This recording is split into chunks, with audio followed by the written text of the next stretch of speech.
Good evening, ladies and gentlemen, and welcome to tonight's very special budget workshop meeting for the city of Ridgecrest. I thank everyone for being here. Sit back, relax, get comfortable. It is going to be a fun night, and we will review all of the wonderful things that we intend to do with our city over the next fiscal year. We don't have a formal agenda, so I'm going to go ahead and start with the roll call just to make sure everyone's here. Can I do a roll call? Mr. Gorman? Here. Mr. Heyman? Present. Mr. Rajaratnam? Present. Mr. Blades? Present. All of our council is here this evening, as well as City Manager Strand and all of our department heads. We're looking forward to a fun conversation, and I'm going to now turn it over to our City Finance Director, Shri, and I will let her run our show. All right, thank you. Welcome everybody to the budget workshop. So to start off, we just wanted to talk about the community conversation. We've been doing the community conversation for a few years now, and what that does is it helps us gauge our needs and priorities based on what the community feedback says. And we are proud to announce that residents are satisfied with our work at the city. Over 60% of the residents were satisfied in the services that we're providing. They identified priorities that include maintaining 911 emergency response times, maintaining Ridgecrest Police Department and crime prevention programs, keeping public areas healthy, clean, and safe, continuing to fix potholes on neighborhood streets, and attracting and retaining local businesses and jobs. So the recent feedback has told us to continue fixing potholes on the neighborhood streets, and we know that we need to do that now so that they don't deteriorate in the future, and that's just us being fiscally responsible, because we know that well-maintained city streets, roads, and parks are important to protecting our property values and maintaining the quality of life. In this uncertain economy, the city is committed to programs that retain, attract, and help expand businesses in town, and doing so creates jobs and a vibrant local economy. So we just want to thank all the residents that participated in this survey, and we are going to be continuing to do it throughout the years. So once again, based on that survey, our top priorities for 2024 are maintaining 911 emergency response times, continuing to fix potholes on neighborhood streets, keeping public areas healthy, safe, and clean, and attracting and retaining local businesses and jobs. Thank you, sir. So yeah, we are thankful for everyone participating in those surveys. And like I said, we plan on doing it for many years to come, working with the community and figuring out what their needs are has been really beneficial to us, especially when we do this budget process. So we look forward to keeping up the conversation. So in crafting this year's budget, it's important to note that Measure V reaches its term and will sunset. And the city cannot continue to provide the same level of services without this funding. So Measure V plays a pivotal role in our fiscal framework. It supports 24.74 full-time equivalents, or FTEs, and generates approximately $6.6 million annually. These funds are instrumental in financing crucial infrastructure projects, particularly in our road and street maintenance initiatives.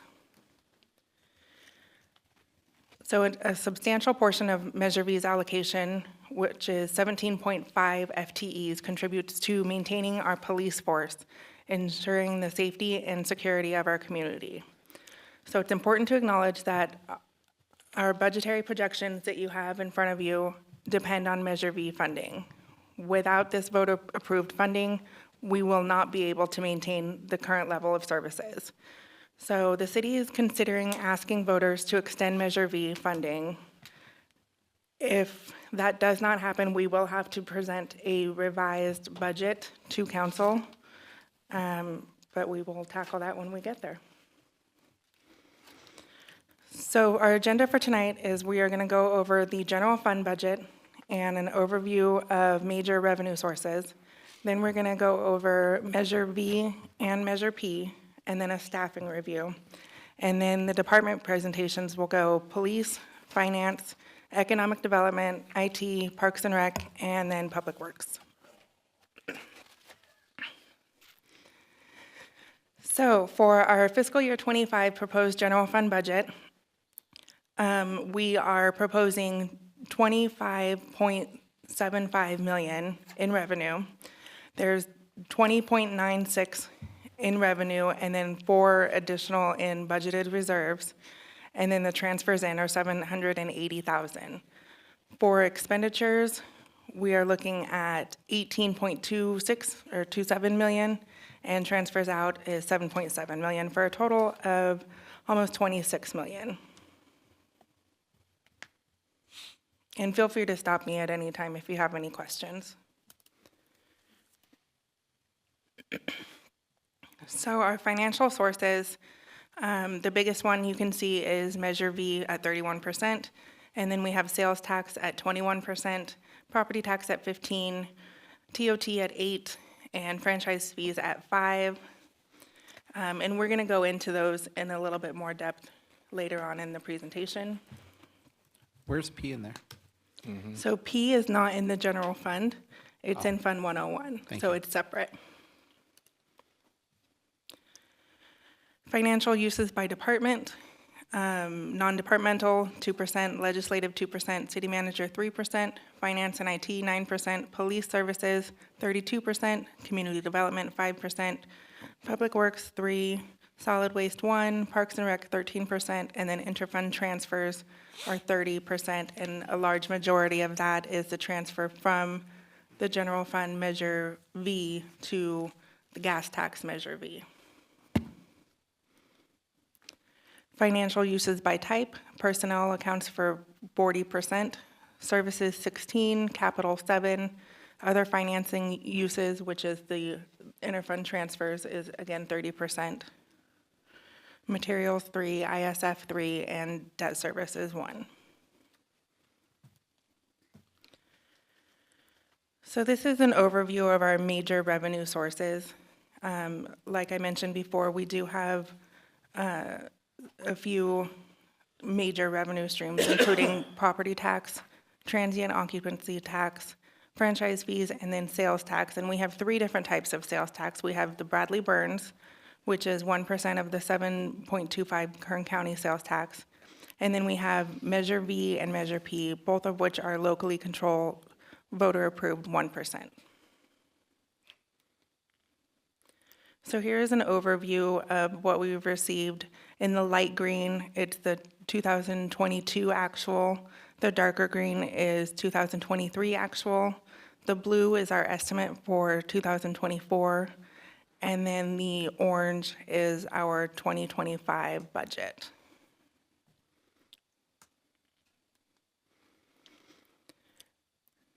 So to go into our sales tax, when you spend $1 in sales tax, this is where that fund, where that money is actually going. So 42 cents of that dollar is going to the state general fund, 17 is going to the state county realignment, 5% is going to Prop 172, and 3% to the county transportation.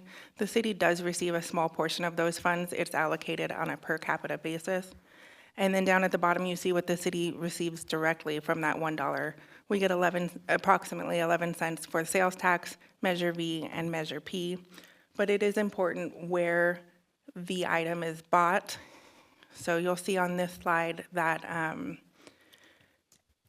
online sales, the city, the first line of the bottom box, the city doesn't really receive the 1% of the online sales. That goes into the countywide pool.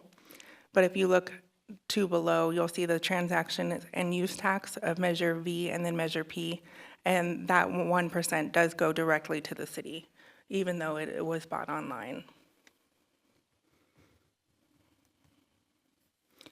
So now we're going to the Measure V budget. We are estimating 6.6 million in revenue, and we are budgeting 3.2 in reserves for a total of 9.8 million. The police department has budgeted almost 3 million. Public Works, 271,000. streets, almost 2 million, and then capital projects is 4.7 million, for a total of 9.8. In fiscal year '23, we ended with a carryover of 3.2 million. Based on our estimated revenue and expenditures, we're estimating the carryover at year-end '24 to be 3.2 million. So we will be spending the majority of our reserves this next fiscal year. The positions funded by Measure V, we have 17.5 in the police department, 0.6 in public works, and 6.64 in streets. And then moving on to Measure P, our budget priorities are fire protection services, the reinstatement of the 4 police officer positions, rebuilding and maintaining the Sergeant Penny Memorial Pool Aquatics Complex, recruitment and retention of city service providers, and public outreach. For the Measure P budget, we are estimating 6.6 in revenue, and then 2.7 in expenses, and you can see those detailed there.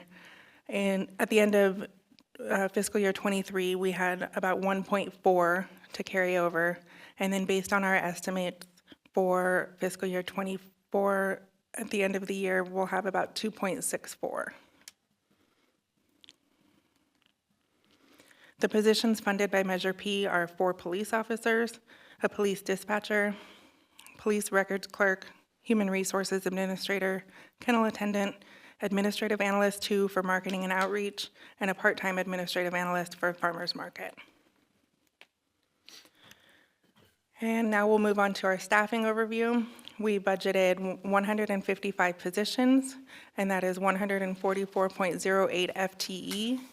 Our total salary cost is 15.45 million, with 11.5 of that being wages. And that makes up 74% of the cost. Then 5% for taxes, 14% for benefits, and 6% for workers' comp. Here are our positions by fund. The general fund has 95.69 positions for a cost of 10.4 million. Then the next highest is wastewater at 13.53 positions for 1.6 million. And then the third highest would be the gas tax at 10.6 positions and 863,000. Measure P has 9.5 positions, and the cost of that is a little over $1 million. Some of the changes that we made in this budget, we have new positions that we are requesting. Parks and Recreation is requesting 2 maintenance worker 1 positions. Streets is requesting a maintenance worker 3, and wastewater is requesting a wastewater operator 1. Budgeted promotions, community development, we're planning on promoting the planner to an economic development manager. And Parks and Recreation, we're planning on promoting 2 recreation assistants to cultural affairs coordinators. And then we did adjust some of the salary schedules. We removed admin leave from all management and mid-management positions. And that's all I have for my portion of everything. So if you have any questions, I'm available now, or... Can you go back to Measure P slide, please? Yes. Nope, wrong way. This capital expenditure of 270,894. So what is the purpose of that, Sherry? So let me look real fast.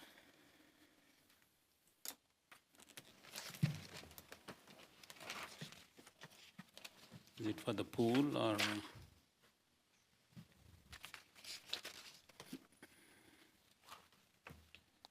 It says Measure P budget, but it says V here. I'm guessing it is P. Oh, yes, I apologize. I didn't No, update that's it. okay.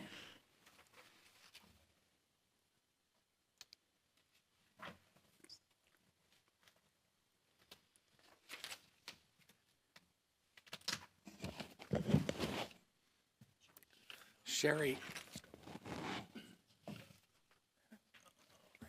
or are we still responding to Solomon? We are. I believe she's still responding. I'll wait.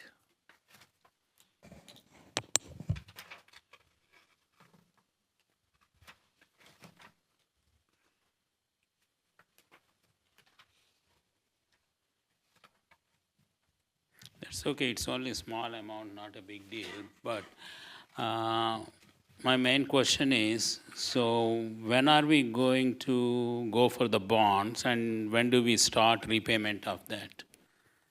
Okay, I do have an answer for you, though. That is my mistake. It is not capital. It is for the ISF allocation. So I apologize. It is not capital. Oh, that's okay, okay. And then for the bond, I'm sorry, what was your question?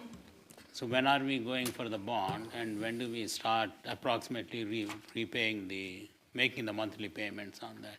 So we plan on bringing the bond to the July 17th meeting. We won't go out and get it the next day or anything, but probably August or so. And then, So if we get it in August, do we start making payments from September onwards or? I would imagine so, yes. So do we have that provision here under uses of Measure V? Measure No, P? so once we do that, then we'll amend the budget, because we don't have the actual numbers right now. We can't give that to you. It's 10 million or 12, 14? Right, exactly. Okay, makes sense. Thank you. You're welcome.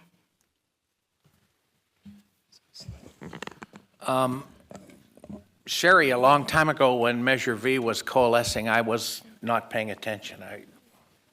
I was focused elsewhere. But I sure was when Measure P came up. And Measure P, Measure P seemed to carry with it a bit of a mandate, a structured mandate of, 5 or 6 different things. The pool, a fully staffed police department, 2 fire stations, and some other details.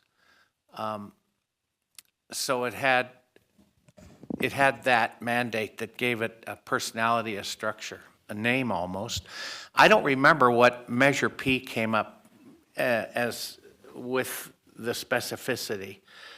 That is, Measure V came up with quite the specificity as Measure P did.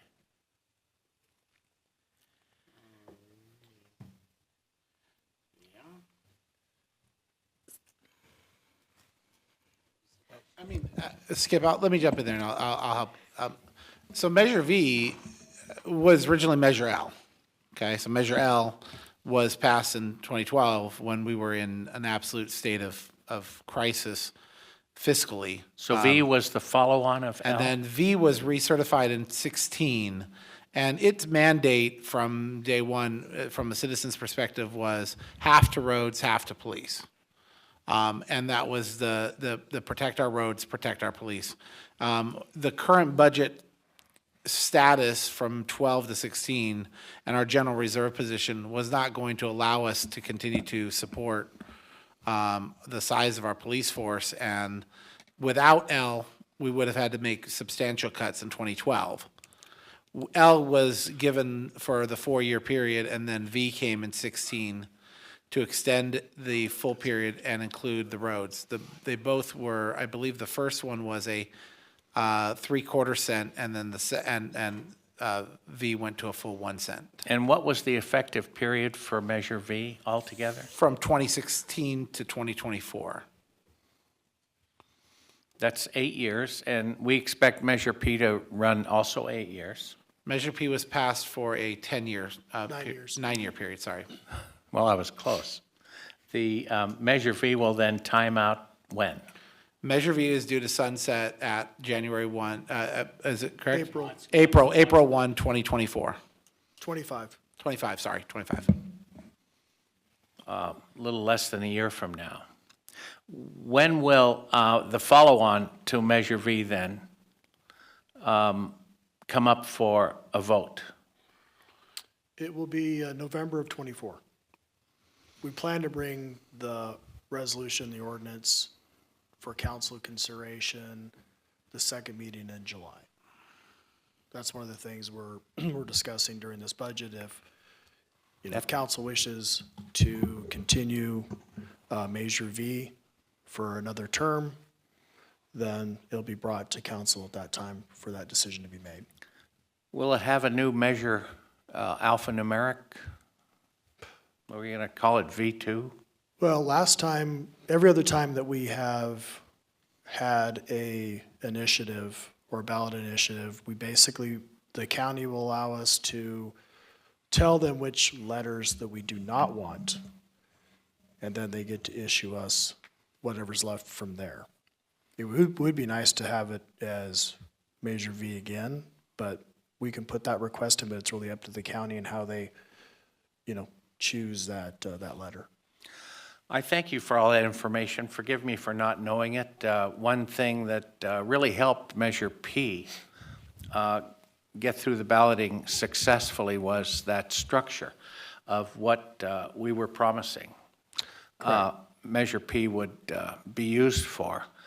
I'd be interested in seeing if a similar structure is going to be effective with the follow-on to Measure V. Well, I can tell you that if the council decides to move forward on Measure V, which I would recommend, if we do not move forward, as stated earlier during the presentation by Cherie, we would basically lay off half our police department and do away with all of our road maintenance and construction. That's what would be on the table. And I think that's how it would be, told to the public they have a choice. If they like their public safety and wish to continue it, and if they like the road maintenance and the construction, how we've been proceeding, then it'll be up to them whether or not to continue that revenue source for the city at their benefit. So I think it's gonna be quite structured. Okay, my friends, thank you. Sorry to get you slightly off track. Oh, no, that's okay. And Mr. Rajaratnam, about the bonding of the pool, we are structuring that bonding so the construction of the pool will be paid off at the end of Measure P. So there will be no tail for that. So if and when that comes up to the voters at the expiration of Measure P, the pool will be paid for. That's part of what we're doing with the financing.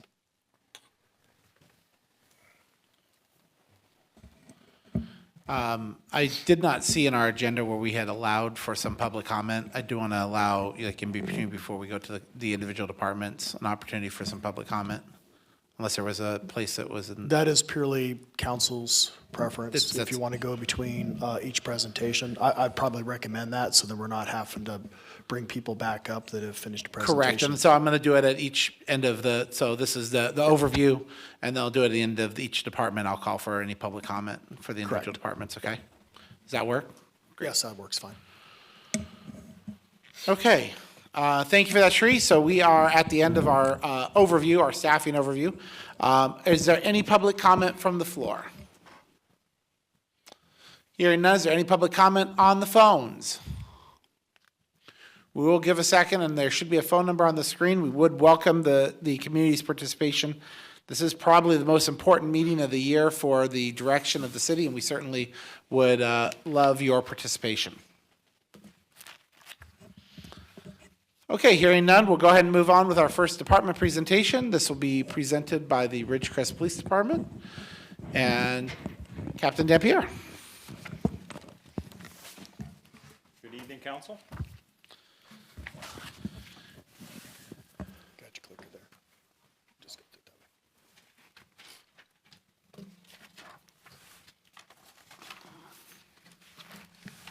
So the goal of the Ridgecrest Police Department is to provide fair, loyal, and ethical service to ensure the safety and security of our community. We are committed to upholding the law, maintaining order, and protecting the rights and well-being of all residents. It's coming through, Travis? Yeah, the mic doesn't seem to be responding. Are you able to hear me, Skip? I can, but I don't, I'm close enough that I can. Yeah, I can hear you.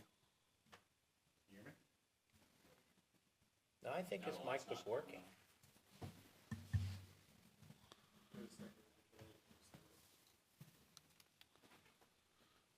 Stand by for There you technical go. You're issues. good. Check 1, 2. That, There you go. Go ahead. All right, yeah. there we go.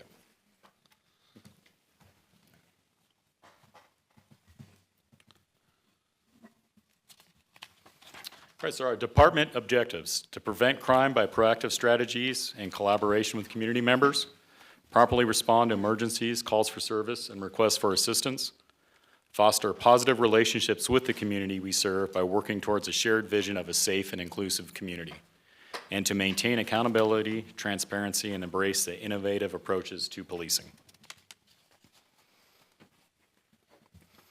Through this year's Ridgecrest Community Conversation, residents prioritize maintaining the current level of police service, including neighborhood patrols and crime prevention programs. Maintaining these public safety services is vital to protecting Ridgecrest's quality of life.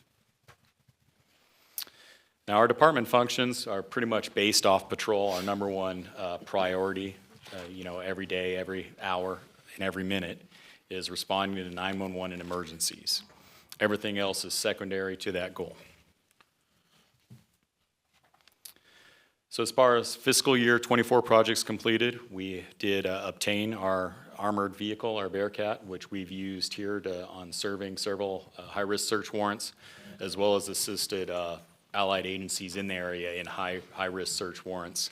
And the police department thanks council for being able to obtain that piece of equipment that's really gone to our safety of our officers.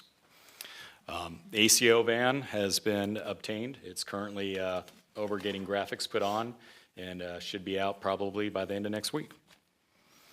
Our interview room has been upgraded, as well as the radios purchased with the current DOJ encryption mandate. The dispatch upgrade has been purchased but not received. So our current staffing is 32 sworn officers, 24 professional staff, and 1 part-time PAC coordinator, bringing us 57. We have 5 open positions. However, 4 of the 5 are currently in the hiring process. We have 2 lateral police officers, one that's coming over as a sergeant and one as an officer, who are deep in our background process, and it looks like they'll be hired and hitting the street soon. We have 2 other recruit candidates who are deep as well into that background process and are slated to begin the police academy in August, leaving us 1 open position. At this time, we're kind of flirting with another lateral officer, and within the next couple of weeks, we should know whether that's a viable candidate for our agency. Again, thanks for Measure P to help bring those positions back. They were very needed. Just a quick flow chart of how our organizational structure is arranged. So in 2023, we had over 36,000 total incidents. That's 100 incidents per day on average, as well as 25,000 total calls for service, being 69 calls per day average. We had a 30 per day average of officer-initiated activities, as well as an average of 6 arrests per day, with one of those being a drug arrest. And we had an injury traffic accident, roughly 1 every 7 days. So our total calls for service was a 5% increase from the previous year, and we had a 15% increase of officer-initiated incidents, which helps with our staffing increase. We were able to get more officers out there being proactive. Total arrests did go up 12%, but drug-related arrests went down 23%. So as far as our part-run crime trends, you can see how they're relatively stable from year to year. In 2022, we had 865. 2023, 833, down a little bit. For the first 3 months or 4 months in 2023, we had 270, and for this year, we're at 294.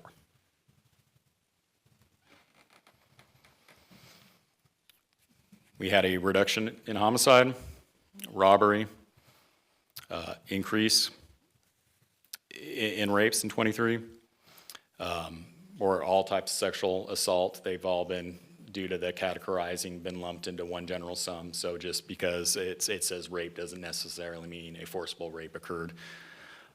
Assaults were slightly up. Total violent crimes up 8%. Burglary 2%. Overall theft was down 33%. Auto theft down 5%. Arson was up 60%, but you can see it was just a jump of 3, and those can include things such as, dumpster fires and, prank calls, not necessarily a structure. And total property crimes are down 18%. Now versus 23 with what we've got so far for 2024, you can see homicides, none. Robbery up 33%, but a difference of 2 cases as opposed for the 6 cases that we had in the first quarter last year and the first quarter of this year. The rape or sexual assaults down. General assault up 16%. Total violent crimes at an increase of 14% for that quarter. Burglary down 8%. Theft up 5%. Auto theft up 6%. Arson stagnant at 0, and total property crimes pretty much stayed the same. So the total for the first quarter last year versus the first quarter this year is up 9%. So our injury traffic collisions did decrease last year by 8%. And year to date so far, we've had 17, with one of those being a fatality. So over the last couple of years, we've pretty much have had the same public safety challenges, recruitment and retention, though it is getting better. We've been able to recruit several lateral officers, which was very rare in the past. And we're working on sending, receiving 2 laterals as well as sending 2 recruits to police academy. Our officer pay and benefits is becoming more competitive with other agencies, and that has really helped. Some of the challenges is the continued closure of our local jail and what it means to our staffing and the constant transports of prisoners to Bakersfield and Mojave. With the KCSO staffing issues, we are a good neighbor and we go out there and help them quite a bit and maintain the quality of life for the citizens around our city as well as our own. In 2023, we had 414 total transports to either Bakersfield or Mojave. Okay. The Kern County Sheriff's Office does plan on reopening the Ridgecrest Jail facility. They have not given us a hard date, but they're working on fulfilling their staffing requirements to be able to allow that to happen. So some of our strategies to address crime: we need to maintain our current staffing while recruiting local prospects or qualified lateral officers, which we have been doing. Continued enforcement of known criminals through probation compliance checks, SIT operations and directed enforcement operations. Address juvenile crime with at-risk youth efforts, as well as through our SRO, School Resource Officer Program. And focused on solving serious and violent crimes. And continued use of technology advances to be more effective and efficient and effective. The automated license plate reader flock safety should be online either the end of June, early July. And just in other jurisdictions, we had a serious assault case that occurred a couple months ago. And an allied agency's LPR system assisted us in catching the suspect within 8 hours of the crime being committed. He got in a lengthy pursuit down in the San Bernardino area, but the guy was taken into custody. We continue to coordinate with our allied agencies and resource sharing, as well as continued involvement and outreach with the community. And we need to keep our officers trained and the staff trained.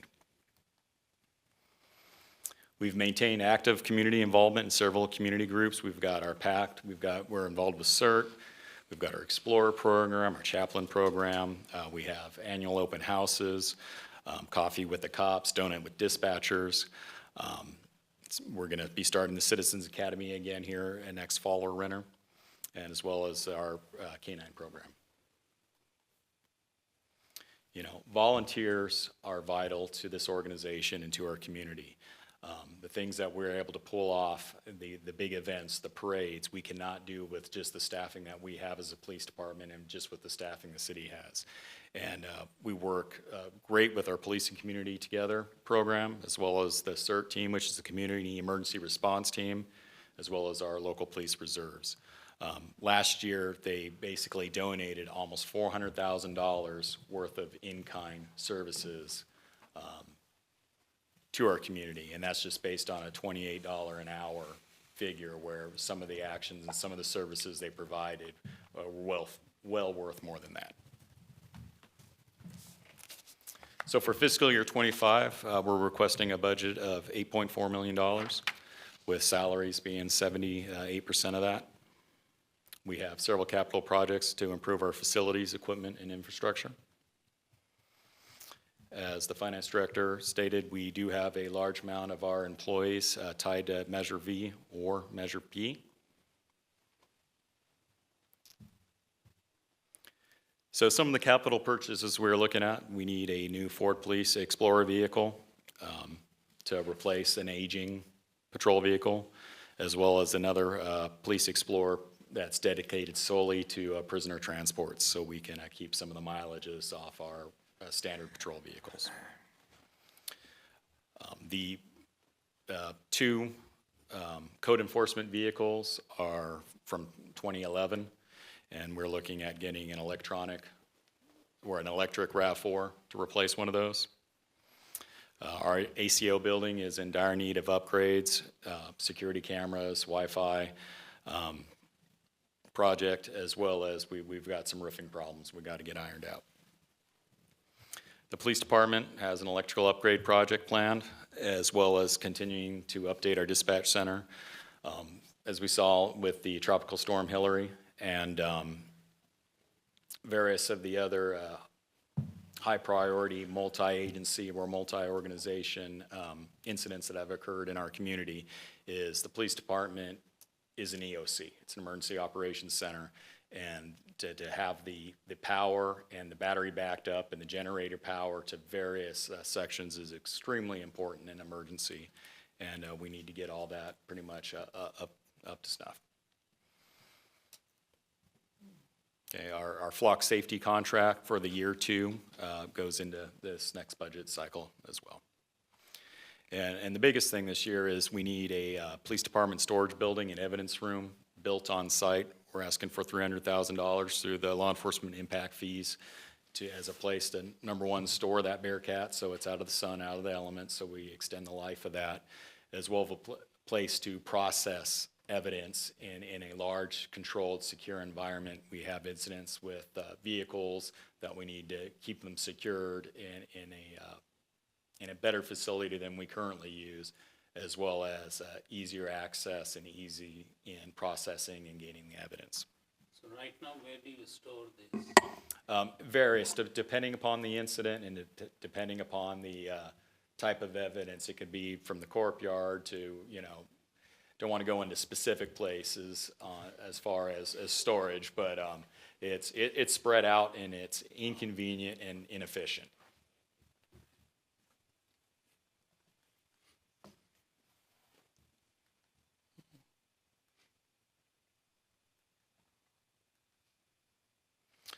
One of the projects is the race fiber should be installed out to the animal control shelter, so we'll have a steady internet service. And that also helps with right now, a large portion of the electricity for the shelter is through the solar field out there, and it periodically goes offline, and we don't quite have the infrastructure to have the automatic monitoring. It's them checking it, make sure everything's good, as opposed to if there's a problem, us getting that email or that text message saying, go reset the panel.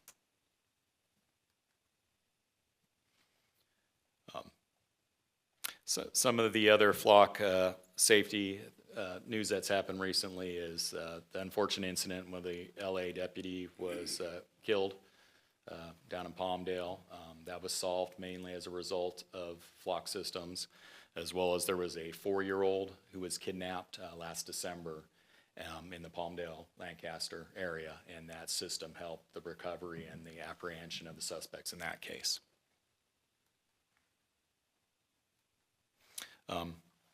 Slide here kind of shows where we're looking at building the property evidence storage. If you look in the back lot, if you go right outside the store and face kind of in a northwest direction, it would be built right up against that fence line or the old community garden.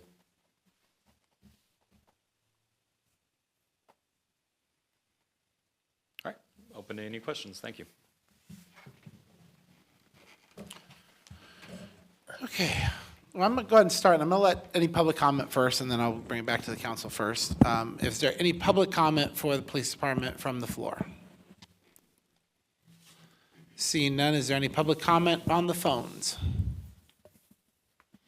Once again, the public is welcome to join us. There's a phone number on the screen. We'd love to have your participation in this process. We'll go and bring it back to council for any questions. I have no questions. Again, I think everything in here is great. I just want to highlight, the two numbers that you stated. First, the 15% increase in officer-initiated contacts. That is, I cannot tell you how critical proactive policing is to a safe and well-managed community. So kudos to your entire department for that type of increase. That really shows what it means to have more officers on the streets, is to see that increase. And the second is just the immense number of hours that PACT provided.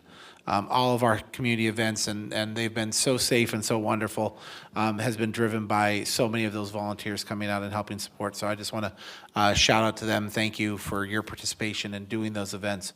That type of contribution to our community through the PACT is absolutely immense. So with that, I'm going to pass to allow my other council members, but I have no concerns about anything that's there. Everything seems very reasonable and on line with what we want to continue to achieve. Mr. Gorman.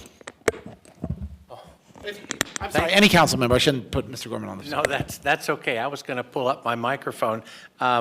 There were two issues during the time I was sitting here that came up and then went below the surface as far as the local media is concerned. Number one was the, and you mentioned it, the county jailhouse that we were disappointed when it went away, and we were hopeful that it may come back. Has there been any motion along those lines? And also, as long as whoever's responding, the courthouse issue came up, produced lots of dynamics, and then went below the surface as far as media awareness is concerned. Those two issues. Why don't you take the jail and I'll take the court? Exactly. So as far as jailhouse, we've been working closely with administration staff at Kern County Sheriff's Department. We've been assisting them in their recruitment efforts, helping them, giving them locations and assistance in their recruiting events. So not only, are we recruiting for ourselves, but we're helping them recruit for jailers. It's been slow. It's been long. They don't have a timeline as far as when their staffing levels will reach the level that they're able to reopen it, but they are working on it. I know several local residents who are in backgrounds for the jailer position at this time. So there is movement, not to the speed, obviously, us being affected would like, but there is positive movement. And as for the jail, we did have a considerable effort last July to keep our courthouse open. They did approve the 5-year infrastructure plan this year that set in motion the design and acquisition of an East Kern courthouse somewhere, I would assume anywhere between Mojave and Tehachapi. It's a 3-room courthouse. I did call Judge Bradshaw last December to ask him if he was going to make an effort to put our Ridgecrest courtroom back on the 5-year infrastructure plan. He said that he would not until such time as the East Kern Courthouse is more secure and underway. I do plan on reaching back out to Judge Bradshaw here shortly and ask if, since the East Kern Courthouse is now on the acquisition design list for 25-26, if we will see our courthouse back on the list then.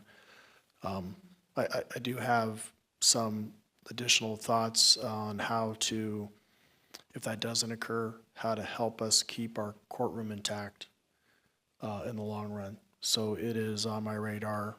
I am concerned because I do hear rumors that there are some whispers of still consolidating our courthouse up in Tehachapi, which is much more convenient for those judges that live in Tehachapi in the Bakersfield area. So I do believe it is an issue that is going to be there until such time as we're back on that 5-year infrastructure plan list again. So that's where we're currently at. Thank you, thank you. So I have a, going back to that slide that showed the crime stats.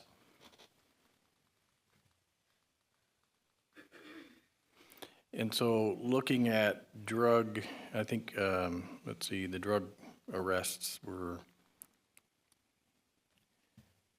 which was down, decreased, maybe that's not it, but anyway, was I correct look at in the- comprehending that the drug arrests were down? Yes, total arrests increased 12%, Okay, but out of that, the total number of drug arrests decreased from the previous year. okay, and so my question was, when we look at Prop 47 and Prop 50, is there a yearly decrease that we've seen? Because I don't recall, I know it's been lower since that occurred and, because we can't arrest them, but are we continuing to see a decrease in the drug arrest as a result of Prop 47 and 50? Is that a big part of it? I can't say whether it's as a result of, a lot of it was our staffing levels, I believe, from the previous years. Not, a lot of these arrests are as a result of proactive And that's where I was- enforcement. And that's where I was going to go with the next part of the question was, as we see an increase in staffing, I know it's just been relatively new that we've, been able to increase the staffing and put, the extra effort and money into the police department. Do we foresee an increase, with an increase in the officers and the staffing, when we look at the initiated, it's kind of a multi-pronged question, but as we look at the initiated arrest and contacts with the PD, does that parlay over into like drug busts and It does. And so, which I think it's huge because I think the drug issue continues to be a big detriment to cities in general, and the population as a whole. It is. And so my hope is that as we increase our funding to the PD and we're working at making it a safer community, that, somehow we see an increase in, I want to say drug arrest, you know what I mean? Whether they're related to the wheeling and dealing in the drugs and, at the source versus, the individual person on the street who's got, drugs on them. Yes. Those are the ones that's what I'm seeing as the ones that we don't arrest, right? Now, the total arrests did decrease, but we did have some major weight, quantities resulted in some of these singular arrests. Just a month or so ago, we got 10 pounds, 3 pounds of cocaine, as well as 7 pounds of methamphetamine out of a single house. So even though that was only one arrest, that impact that, taking that amount of drugs off the street was huge. Okay. That's all I have.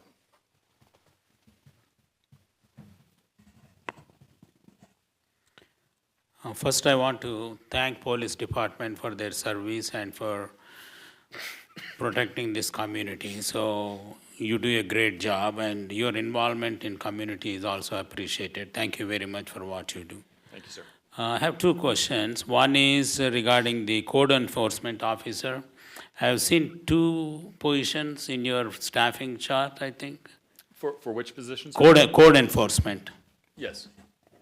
I thought we had 3 approved, right? Correct. How we're structuring that moving forward is we are going to take one of those code enforcement positions and increase it to a analyst 1 position, but it'll still be doing code enforcement, but it'll focus on more of our solid waste enforcement as well as our building permit enforcement. And they'll be working with Cal Recycle underneath our community development manager. So we'll still have 3 code enforcement, but we'll have 2 working specifically out of the PD, one working over community development underneath Heather, so then we can address our solid waste. They can also work with Travis in the building department, enforcing some of our building permit issues. And so our effort will grow, but we'll still have 2 out of the PD that will respond to, different type complaints, but they'll still be coordinating together. Okay, I just wanted to make sure because of the complaints we have been getting about the code enforcement, so just wanted to make sure we have enough staff to deal with that, so. Yeah, we're well aware that we have a lot of work that we need to do, and I think, we still have that obligation to address the solid waste, but that also falls in line with a lot of the homes that are not kept up, that have, significant amount of trash and debris on the property. Those will be dealt with by all 3. But we wanted to elevate that one position a little bit, just because of the complexity of that job is gonna grow in dealing with CalRecycle as our full-time representative to CalRecycle. Oh, thank you, sir. sir, My ju- next question, Just to add on the code enforcement is our second code enforcement through the PD is a new code enforcement officer. He has only been with us a short time, but so he's just finally up to speed and his productivity level as a solo code enforcement officer is basically now just starting to peak. thank you, Captain. And you mentioned that we would be able to reopen the jail sometime down the road. So how about the staffing for that? Did we budget for staffing, or when that happens, we'll have a revised budget for that? Well, the reopening of the jail will be a budget item for the sheriff's department, as one of the sheriff's promises under Measure D in November of '22 was to reopen our jail. So what we're hoping is we'll have a little less burden on transport to Mojave and Bakersfield. We'll be able to book more prisoners locally. So the staff that we currently use to do our transport, our community service officers, can then go back to doing what we initially wanted them to do a little bit more of, and that is take some of the lower level crime reports like petty thefts and vandalisms where there's no suspects, to free up our police officers that are working the streets to address either more proactive stuff or more of the serious crimes, would be the hope, and that would free up. And less wear and tear on our cars and mileage. Thank you, sir. Captain Dampier, are we still getting caught up on getting vehicles replaced appropriately? I'm recalling back to even 2019, 2020, discussing with the chief then, and then as the years have gone by, we're trying to budget to pick up more vehicles, and notice in the CIP, your improvement projects were mostly vehicles. Is this still an effort to get back where we need to be? We're right there. We asked for the 2 vehicles to replace a transport vehicle as well as an older patrol vehicle, and then the code enforcement. So our main fleet is in great shape, due to some of the ARPA funding and the council, giving us a chunk of vehicles. But it's something that we can't, just because we got, new vehicles recently, we need to keep planning because, bad things happen to vehicles, they break. Things happen that we need to constantly be throwing new vehicles into our fleet. But we are in decent shape at this point. Good, thank you. Yeah, I think the idea behind the single transport vehicle is just to have one vehicle we just stack the miles on. So it keeps those vehicles that are assigned to individual officers from stacking up too many miles, so we can extend the service life a little bit on them. So we just have one car, it's a slick top, it's just for transport only. When we get to 300,000 miles on it, we can, get rid of it. And Captain, how much would you say of your budget now? I'm guessing some of it happens as ancillary duties, goes to recruiting. I couldn't even guess at this point. I mean, And here's the reason I asked. That's not a setup question. I'm not trying to catch you. What I'm trying to say is you guys are working hard to fill these positions. They've been opened up. They're being funded. And I know it's rough. And I know it's hard out there looking for good folks. I guess I'm just hoping that, and I know you have a plan, however your recruiting plan is. I'm just wondering if that is something that we need to think about in the future, budgeting more money towards recruiting officers. Or even volunteers. That can go for, I mean, the volunteers, we just laid out how big of our, a big a piece of the pie volunteers are. Go ahead, sir. Okay. Throwing money at recruitment is always a good thing. At this point, we have one technical open position that we're, like I said, we're kind of dating, a lateral officer. So at this point, even though we're still throwing the ads out and, putting the call out, we may have a point in the very near future where we don't have room. We don't have a spot. So that's more time and staffing dependent, more fluid. Yeah, just to remind council, a couple months ago, you did approve a part-time position that was hired to address background investigations as well as our training management. So I would assume as we no longer need to be doing as many backgrounds, we'll have more effort put towards managing our training, which is a significant effort to be able to make sure everybody keeps up to snuff, so. Nothing further. I don't believe there's any other questions from council. Thank you for your service. Thank you for your service to this community. I will go ahead and move on to our next department, and thank you, sir. Thank you. I believe next up this evening is finance. So mine's pretty short and sweet like it is every year. Okay. So for 2024, our accomplishments, we received the budget award again, as you can see in page 2 in your budget book. We've been receiving this award since fiscal year 22, and we plan on submitting the fiscal year 25 budget for that as well. We've also been receiving the Governmental Finance Officers Association Award for Excellence in Financial Reporting. We've been receiving that since 2004, and we plan on going for that award again.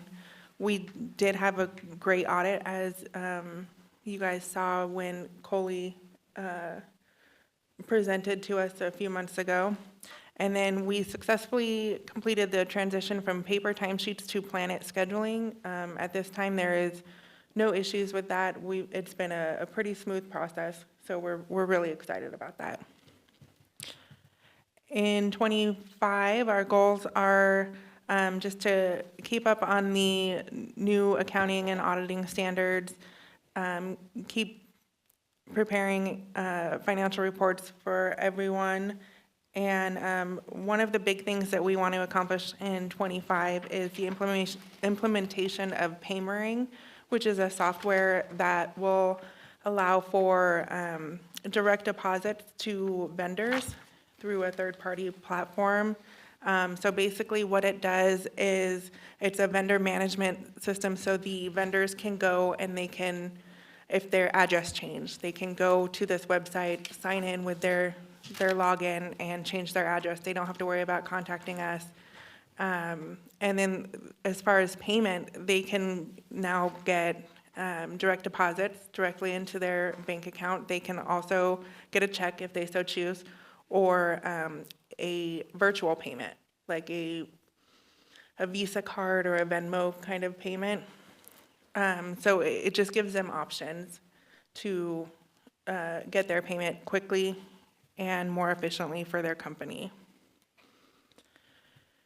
So in 25, we are requesting a budget of $745,526 of that is for personnel, $201,000 is for services, and $17,000 for materials.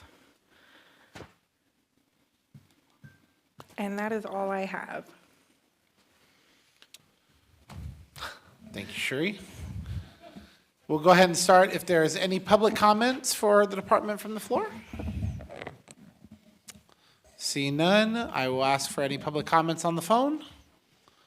Once again, public, the phone number is on there. We'd love your participation in any part of the budget process. This is the most important meeting for your involvement. We would certainly love it. Doesn't appear there's anybody there. We'll bring it back to the council. I have no comments other than you've continued to show me and I think several members of this council that you have a very good handle on where we're at financially. I think implementing the pay-mering and providing additional payment channels is logical, and not only logical, but necessary for the operation of city finances in the future, because they're not going to continue to accept checks. At some point, everything will be digital, and so I would encourage that. So I have no other comments. I'll start left this time with Mr. Blades. Mr. Rajaratnam. Mr. Hammond. I don't really have any questions. I think it's already been covered in finance. We're sitting in a good financial position, and but we have a couple big hurdles, with one being Measure P and the other one, in my sense, once the base rebuilding is, complete and we see a little drop in the revenues from that we're in a conservative position to weather that storm. But you've made it pretty clear, I think, in finance meetings that we've had, that, we're sitting there. And so, but I guess that's just more of a statement to the public that, that you don't, and aren't just looking at the now, but kind of the future aspects of the city's finances too. So I commend you on a good job. Nothing for me, thank you. Thank you. Hearing no other questions, we'll go ahead and move on. Your department is very easy. Keep the numbers clean. Keep getting awards. Next department is our Community and Economic Development Department. That's our administrative. Mr. Strand. Okay, just a few items. As you know, we're currently underway with the $4 billion rebuild of China Lake. It's on track for completion in 2026. Most of the construction will be done by the end of this year, and you're looking at just the tooling of everything through 25, beginning in 26. In other words, they're going to be outfitting those empty buildings. Town Place Suite by Marriott is still under construction. We hope it to be open by the end of the year. Oasis at China Lake, we have Habit Burger, Jersey Mike's under construction, should also be open by the end of the year.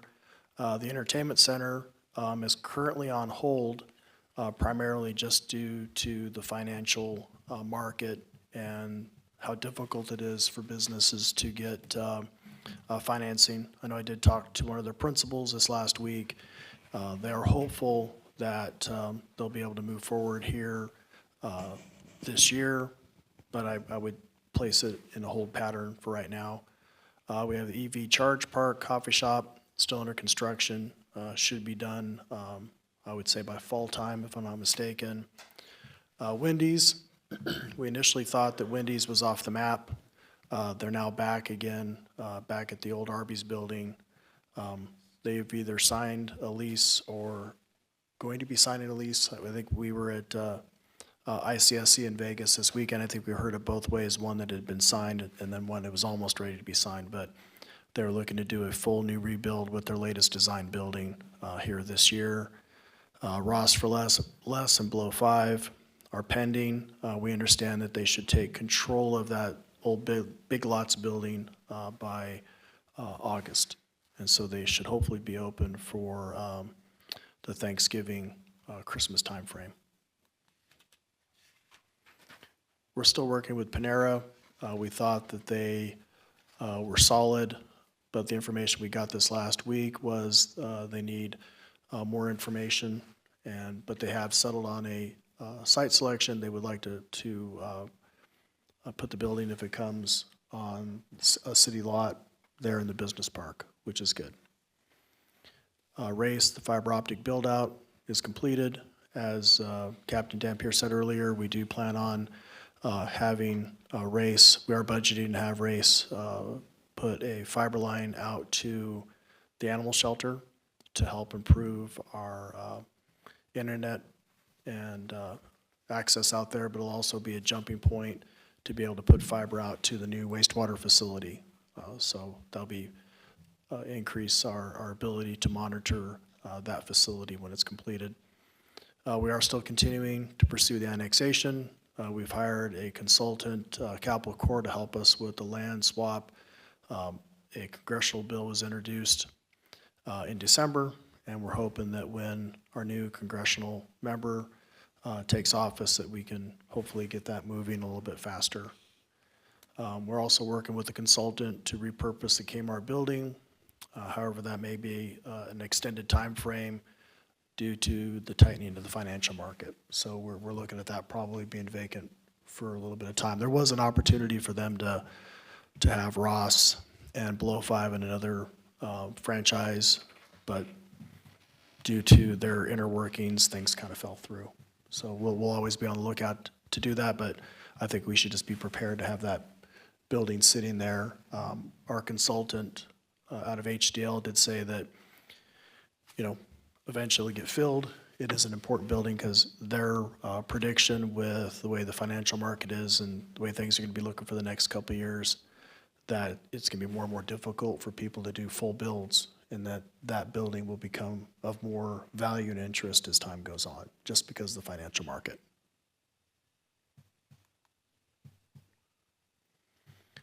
Community outreach, our overarching goal is to improve the quality of life. This is one of the community's top priorities.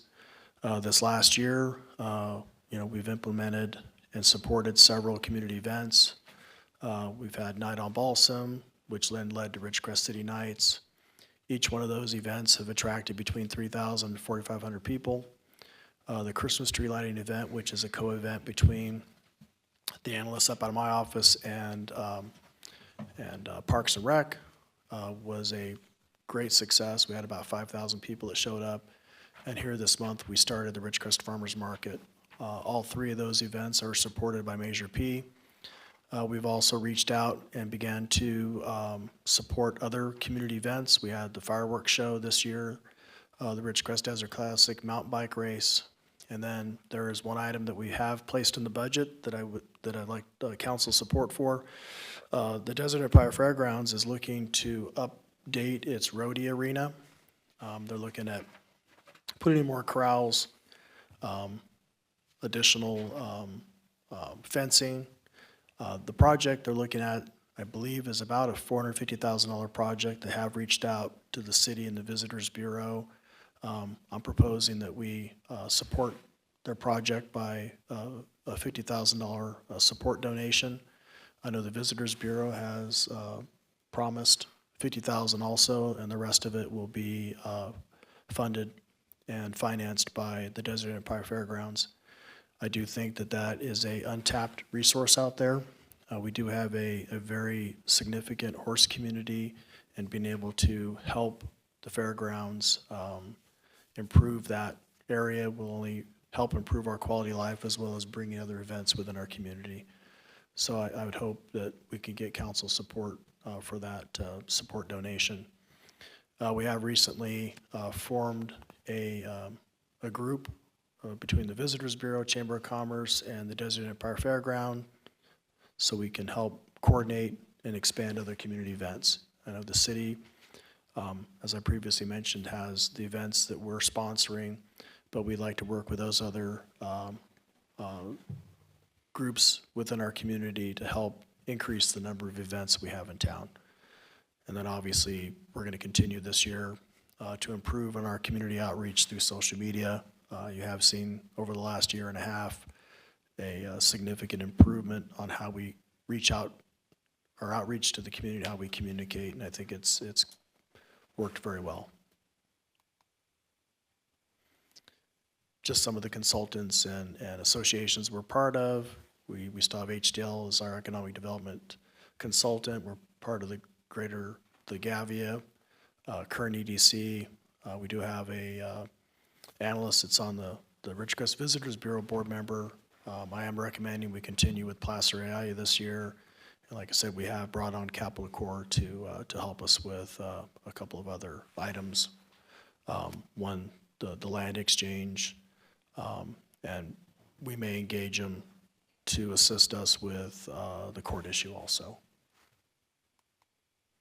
And that's all I have. Any questions? Thank you, sir. We'll go ahead and start, again, if there's any public communication? No? Is there anybody on the phones?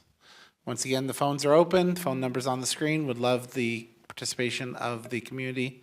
This is one of your important meetings. We'd certainly love to always have you here. just a couple things. There's number one, I cannot stress enough how much I appreciate all of the efforts that we've continued to do for the community outreach, but I really think Hurricane Hillary is the proof in the pudding. Is we all saw what happened, in terms of having those channels open, having the community involved, having the communication lines open, and then something like Hurricane Hillary comes along.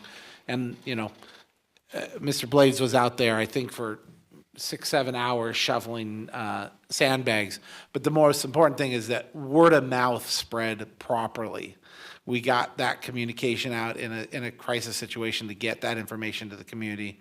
And I know that the community outreach work that we've been doing year after year is part of what makes that effective. So my kudos to that. I'm fully in support of the fair aspect. I believe Friends of the Fair also is making a contribution from their reserves for the rodeo. And, from an economics perspective for the community, an investment in the fairgrounds for rodeo, if they even hold 4 shows a year, that could be a significant, substantial increase for our local hotels, restaurants, shopping centers. I got news for you, people. If you own a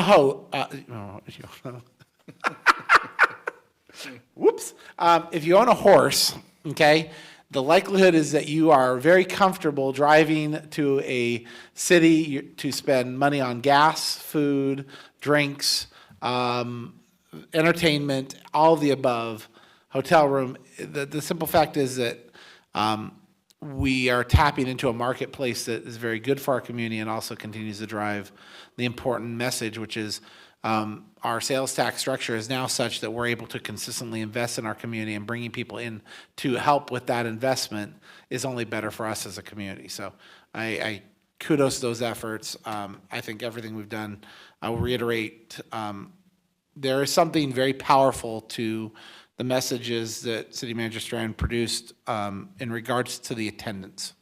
And we would not have those types of numbers without Placer AI. I understand the community had concerns about how we were going to use it, and I hope they can really see how we are using it, which is truly for understanding our economic impact as we have these events. To say that we had 5,000 people out for Ridgecrest tree lighting, I need everyone to kind of understand that is 1/6 of our population within the city. That is a huge number for a community to have 1/6 of its population out for a single event. That is an incredible indicator. It's 1/10 if you include the county. Even that, at 1/10, is a huge number. So these are very effective events, and they are really bringing our community together. So everything we're doing in community and economic development, I think, is on track. I think you're doing a lot of great work with not a lot of money. I think you're doing it very streamlined and in the way that we would hope. So those are my comments. I will let Mr. Gorman kick off this round if he has any. Well, if I let myself go and do a stream of consciousness along these lines, we'll never get out of here.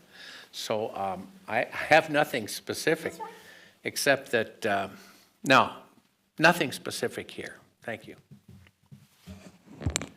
I just want to reiterate what the mayor said about of those 6 events. I think they're all great, and 4 of them are directly related to the community, the citizens and the folks that live in town. But the 2 that struck me the most was the mountain bike race and the rodeo, because I'm not currently involved with the horses, but for many years we were as a family, and we did travel many places, and so if that parlays over into the junior or the high school rodeo events, it could be much more than 4 events. It could be a very remarkable stream of people coming, continuously into the community. It's interesting because like the other 4 events touch us personally, but then these other 2 events, the mountain biking, they touch people outside of the community. So it's a rewarding, event for them, because they're getting to come to another community and engage in a sport and spend their money here. And I know for those of us that's competed in various activities, and we, like myself, I'll travel, somewhere outside the community, and I always find, it's fun. It's fun to get out and to be somewhere different and to, spend your money. So I'm really happy to see us, the city sponsoring those events that will bring revenue back into the city of Ridgecrest and actually enhance other people's lives out there too. So very good. I like the idea of supporting the fair with the rodeo thing, so that should be a additional event for our community, so that would be great for us to do that. I have one question, Mrs. Strand. So you are showing economic development manager. So right now, we don't have that position, right? Or do we? Well, we are economic development manager. We do have an analyst 3 position that we will have an employee that will be assigned to work with me for economic development. It is something that eventually needs to be developed staff-wise over time, but right now I think we're fine. I know we are having, like Heather Spurlock will be the economic development manager, but it'll be more focused towards the planning, building counter. That was a position we're upgrading. But right now, and she will be working with our analyst 3 on the economic development, because there are 2 things that kind of get married together. You have the planning, you have the economic development. They both are kind of hand in glove.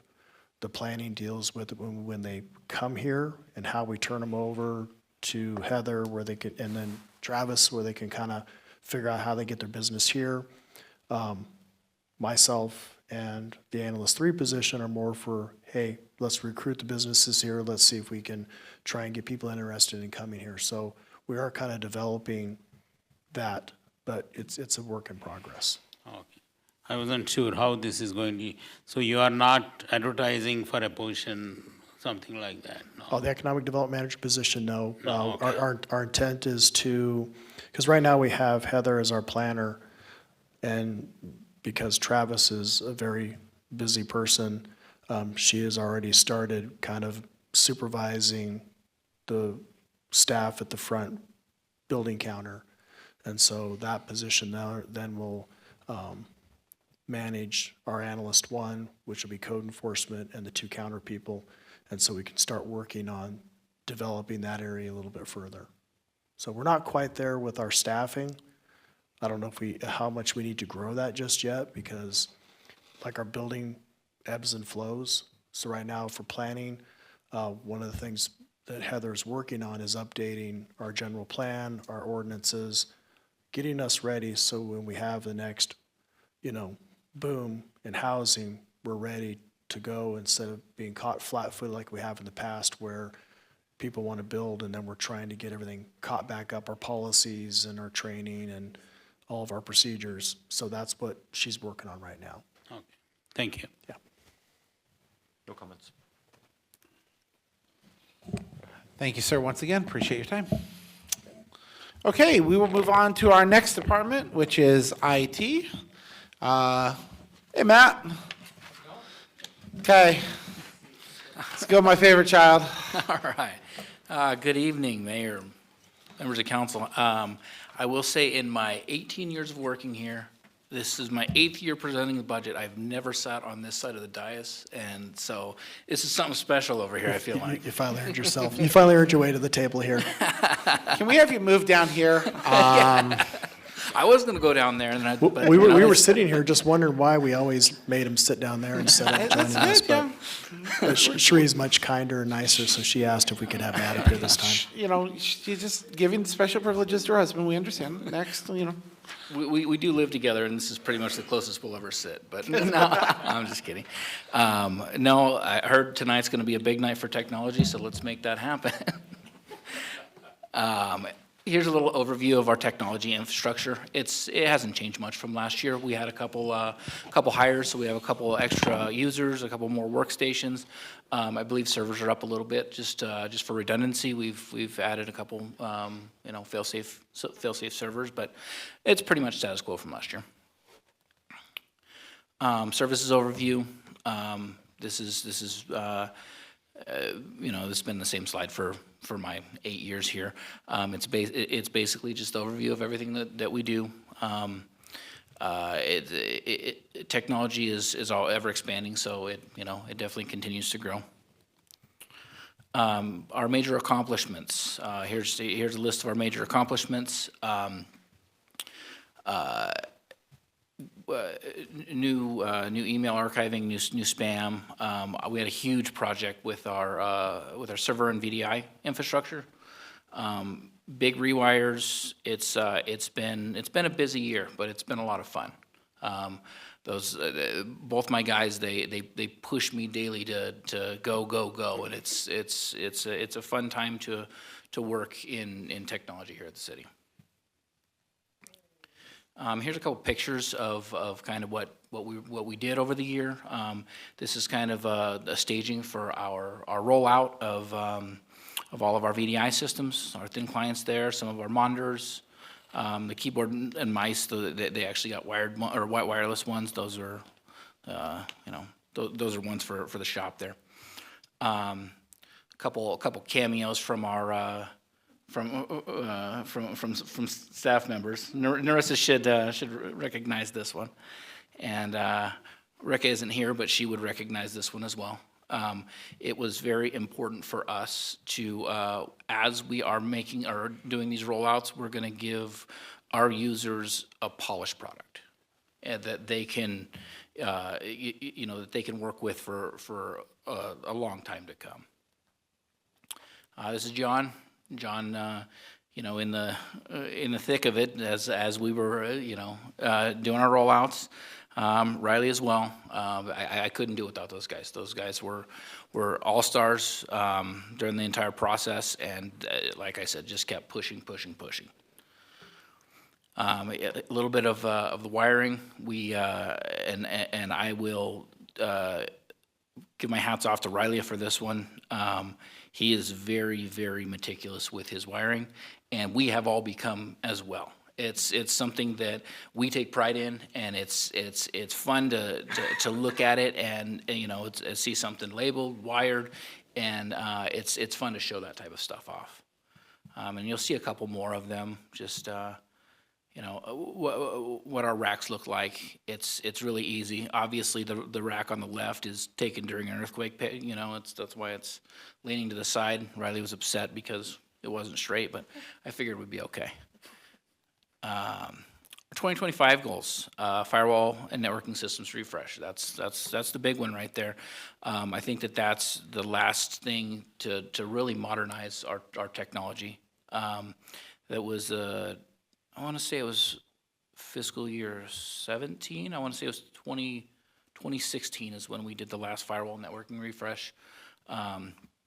So that's we're right there. We're ready for that. Policies and procedures audit. I mean, I guess I have a little bit of jealousy whenever it comes to some of the awards that are given. We've looked into that as an IT department. We want to start getting those type of accolades, and a lot of that is documentation. And we've been doing a lot of projects. It's time to circle back, make sure everything's documented. We have our policies and procedures in place, especially whenever it comes to EOC. The ACO camera modernization, Captain Dampierre talked a little bit about that, and the Fiber Connect with Race. Currently, we have a 24 gigahertz radio that goes from the city to ACO, and with pointing a radio like that, it's a very narrow band. So those things, millimeters can really move it from side to side. And so while they have a decent throughput, that's nothing like a fiber uplink. So, and then as well being able to lateral over to the wastewater facility whenever that's built is going to be monumental for us, because that's going to solidify that connection. That's another connection that we have with a 5 gigahertz radio out to the base, the wastewater facility, and that's a long connection. So if hardwiring that is going to be great. It's going to open up some opportunities for us to offload some of our data, do some offsite storage in a very secure area. So that's exciting as well. The ID card system, we have talked about access control later on, and that's going to allow us to have that experience of, from computer login to access control. So this is kind of in its infancy, but it's something that's moving forward. The systems planning and implementation of pool and wastewater plant, that's going to keep me really busy over these next couple years. But that's, again, that's one of those projects that's fun. It's really awesome to see those facilities go up. It's going to be really cool from our perspective, seeing, the technology that's involved with it, all the SCADA systems in the wastewater, the proposed probably type Crestron systems and in the pool.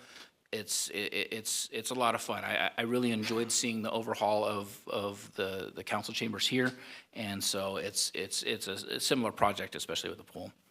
We're going to continue to expand and improve on cybersecurity posture. That's always going to be paramount for us, and you could, I'll touch more on that. I'll touch on that throughout the entire presentation. You guys already saw this image before. That's the proposed fiber run from that Race is going to be doing to give us access to the animal shelter. I believe the majority of it, if not all of it, is aerial. I think, yeah. That's all aerial. 100% aerial. So, yep. Little snapshot into the expenditures. Obviously, you see the 1.3 over the 930, and that is shown here in a $500,000 firewall network infrastructure refresh. Originally, because we've been talking about this for months, if not the better part of a couple of years. We went out, got budgetary numbers. We partnered with a vendor, and we said, hey, we need budgetary numbers. Those budgetary numbers came in high. That was the budgetary numbers of $850,000 and $1.2 million for the two different flavors of what we were looking at. And that, we had to go back to the table and realize that a lot of this, especially the firewall portion of it, we can do in-house. And we want to do that in-house. The corporate knowledge is important for us to maintain that. And so I think that a $500,000 number is a lot more realistic once we start kind of fleshing out the project a little bit more. What we're going to do is, because those quotes were a firewall vendor, which we will use. It's our current firewall. It doesn't make sense to migrate to another party. But from the switching infrastructure side, we're definitely going to look at multiple vendors, kind of right size the project and see where we're at. The current licensing that we have on our firewall is due in November, so that is kind of the field that we're playing in, is between now and November to get that project off the ground, vet all of the options, and get it fired up and ready to go, especially the firewall portion by that time. Future IT considerations and concerns. Broadcom purchase of VMware. We talked about that last year. That's making waves in the industry, because VMware is by far the biggest virtualization platform, and there's just about everybody uses it.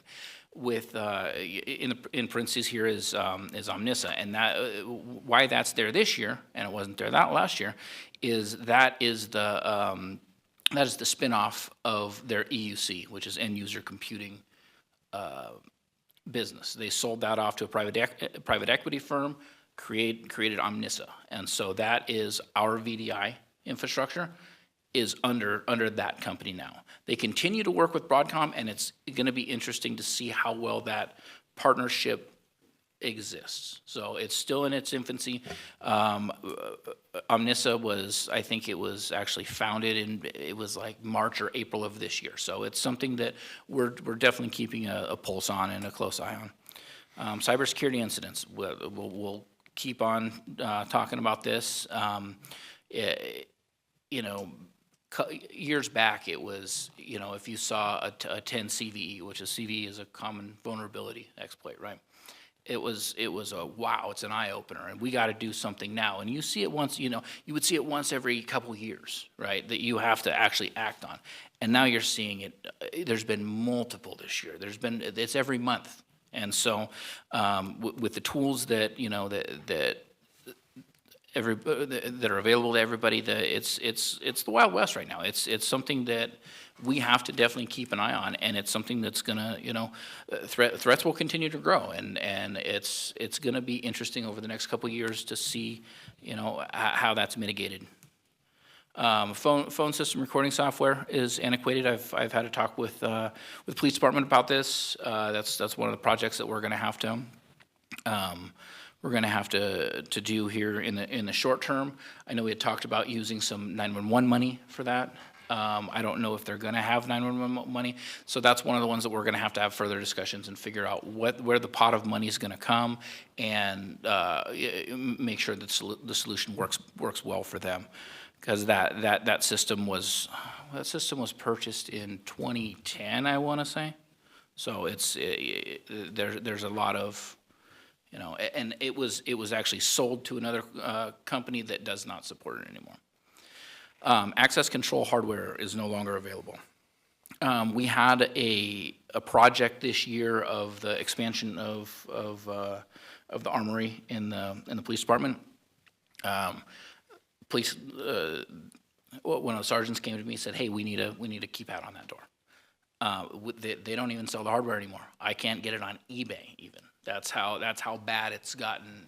That it's, you know, and so it's one of those things that we're gonna limp along, and it's gonna, you know, it's gonna work. It works now, but it's one of those things that we're gonna have to look at in the coming years. And another one is recruitment and retention, and really at this point it's retention, because you know, I talked to a lot of colleagues. I talked to, you know, school district. We'll have lunch with them. We'll have the college. Know a lot of people that, you know, that work on base. It's finding qualified IT people is very hard in today's market.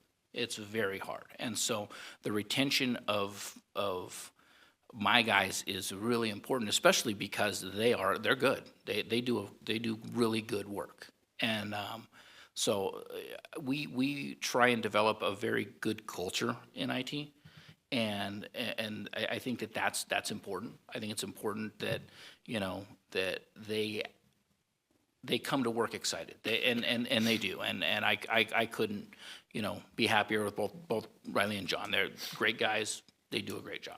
So, but that's one of the things that if we're going to move forward with all these projects and keep the train moving, that hiccup could be a big one of having to retrain somebody and that turnover.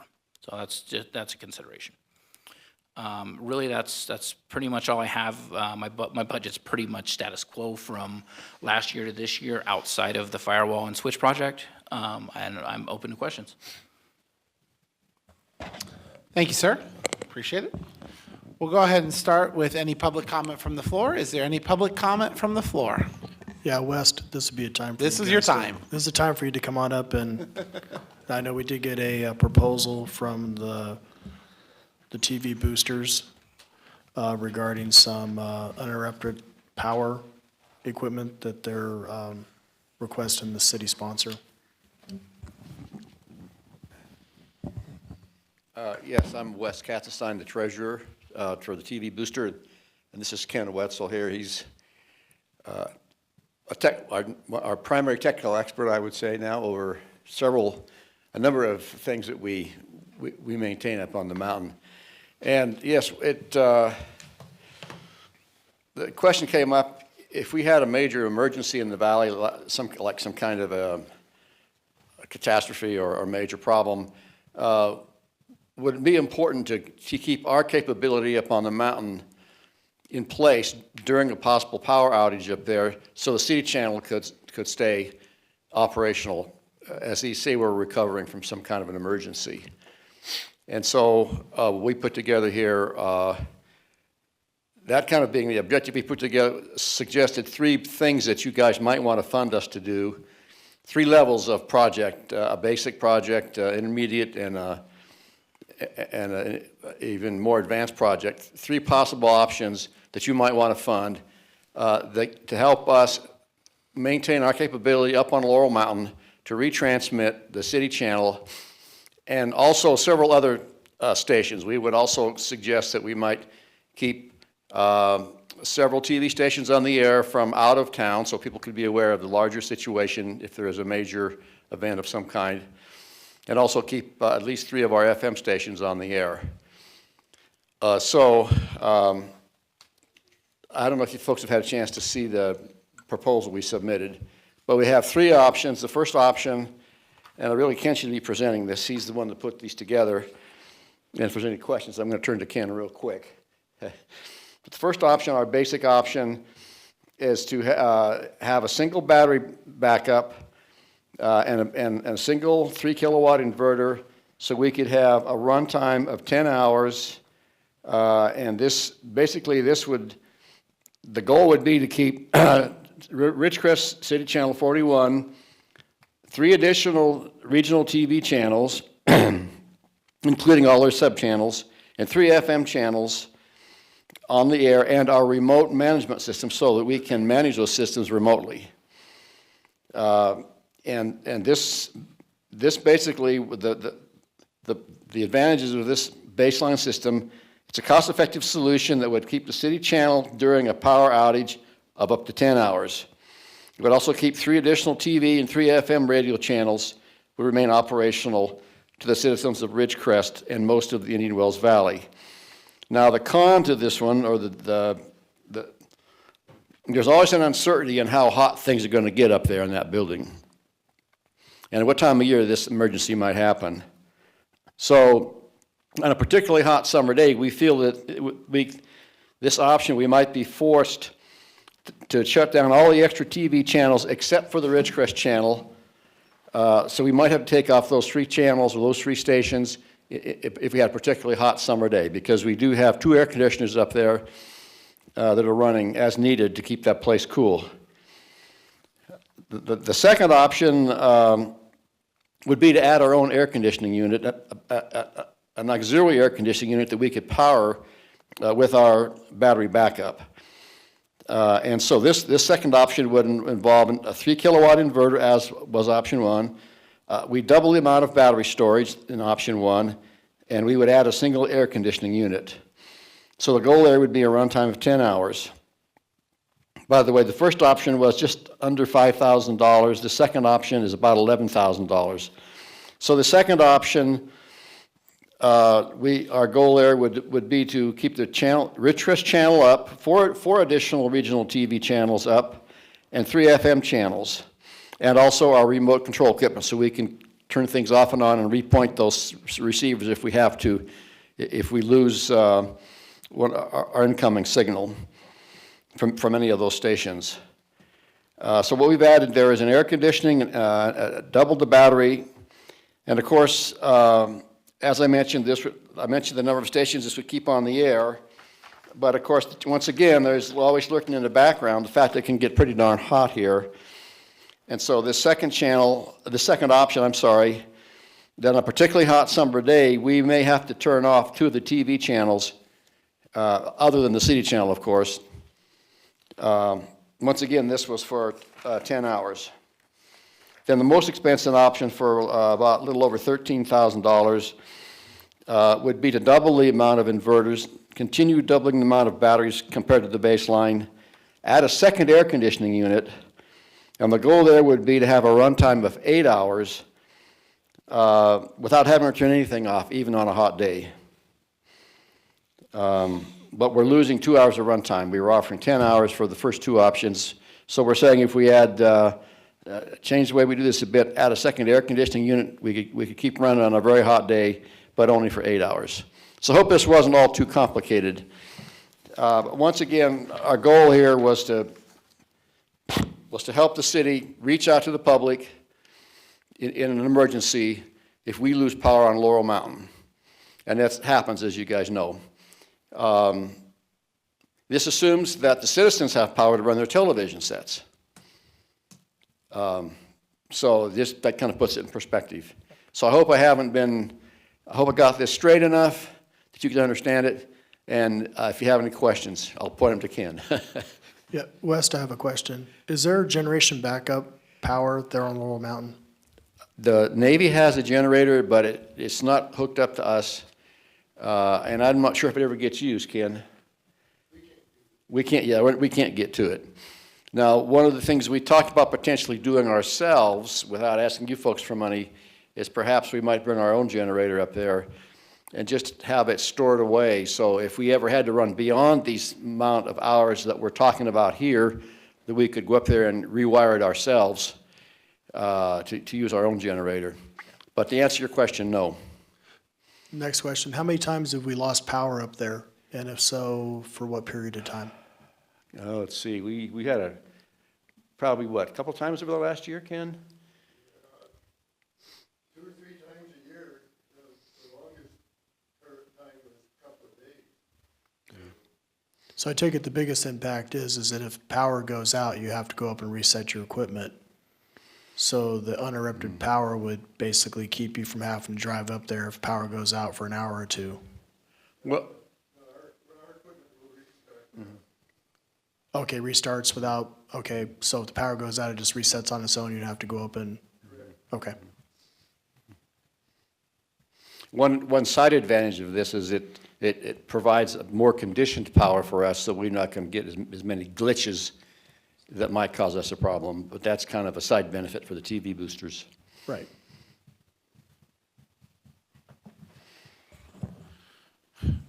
Thank you, sir. And above everything else, thank you for participating. Is there any questions? Does the council have any questions? Wes, have you considered some solar panels up there to keep the batteries happy? We talked about that, and Ken, as I recall, we figured we did not have enough room. We can't drill another hole to put another antenna mast. Sure. That's conditions that we're under to use that land up there. And so we don't have enough area on the roof to do the job. I didn't think so. Thank you.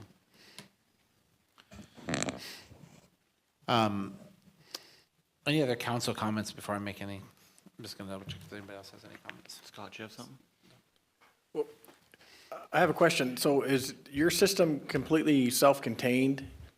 As in, you have the power, you can put out the message, you're not reliant upon any other, like, receiving input to be able to send out? So on an emergency basis, I mean, it's a direct in-house. Yeah, we're self-contained. Yeah. Now, that doesn't mean that LA or our sources of signals might not go down if there was some emergency that extended well beyond our borders. But we're self-contained if we have power. There might be one little caveat that we depend upon a data link to a nearby mountain to provide us the internet so we can manage and control our systems remotely. So in a worst case, if that were to go down, we might have to go up there and reconfigure some things ourselves, which we do anyway. Okay.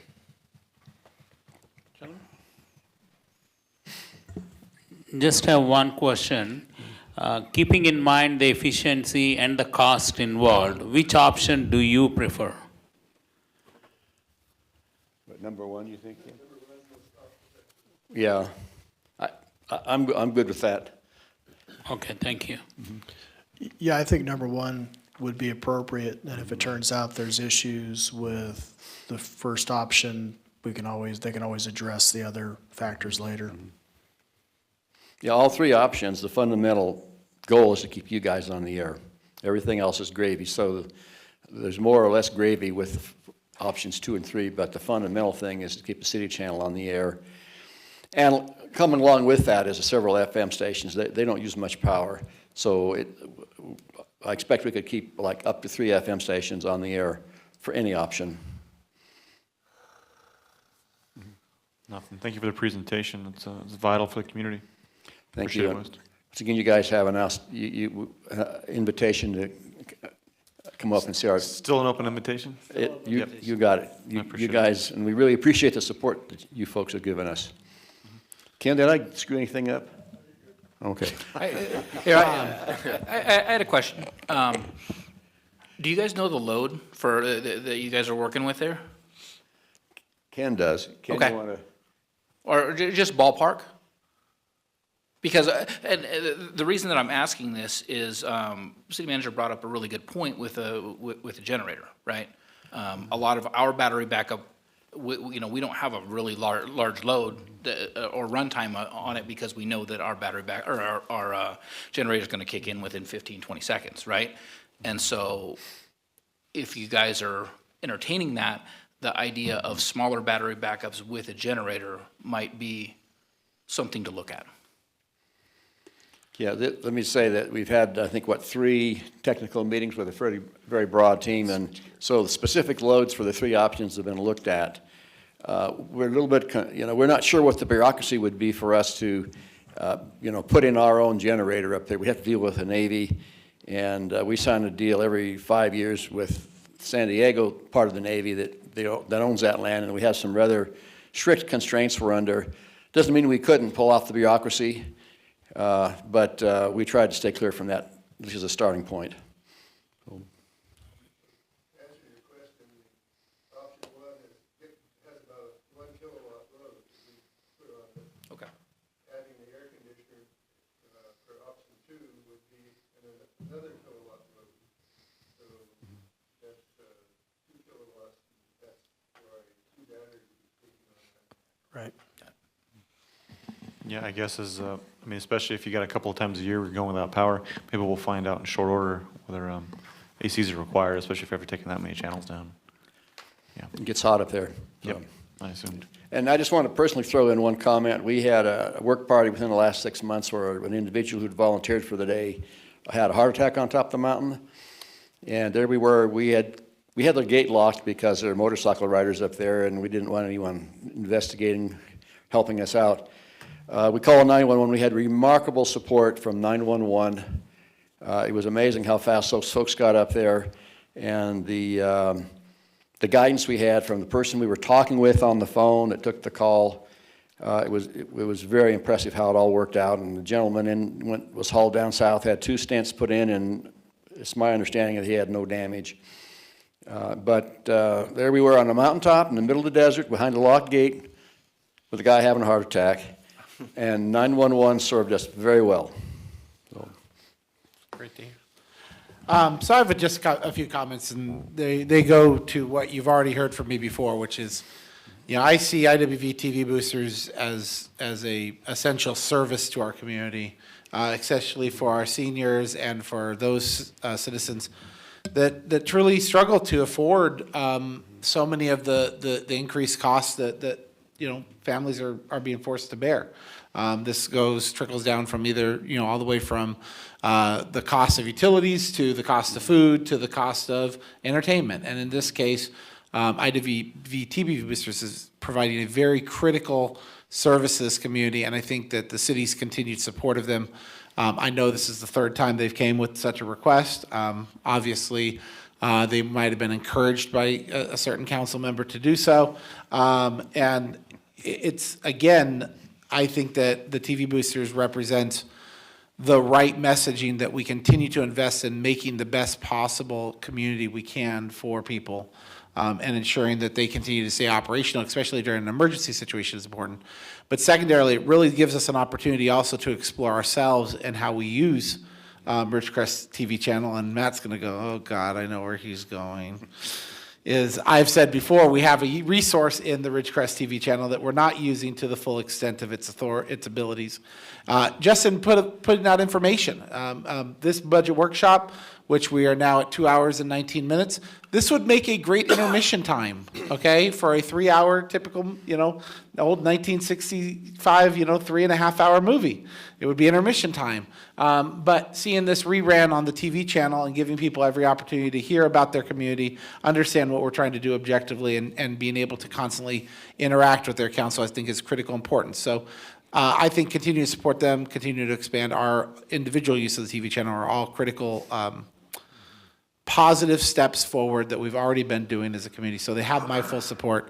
I personally agree with you that option 1 seems the most viable until such a time as we can address, what we need to look at in terms of heat dampening or things like that. Because really what we're trying to do is be able to ensure that we have a way to react in an emergency versus being able to not react at all. So in an emergency situation, an earthquake has hit, power is out, we know that they can at least continue to broadcast for that critical first 2 to 3 hours, that we can get communication out to people, whether it be, here's where your shelter locations are, or here's what the estimated time of response is. And I think as we continue our community outreach efforts and our use of social media and all the other things that we're doing, we'll continue to use the TV channel as just another avenue for getting that message out. And I think Hillary proved that it doesn't always have to be an earthquake or a fire or something else. You can have we got hit with a hurricane. Who knows? The tornado's next.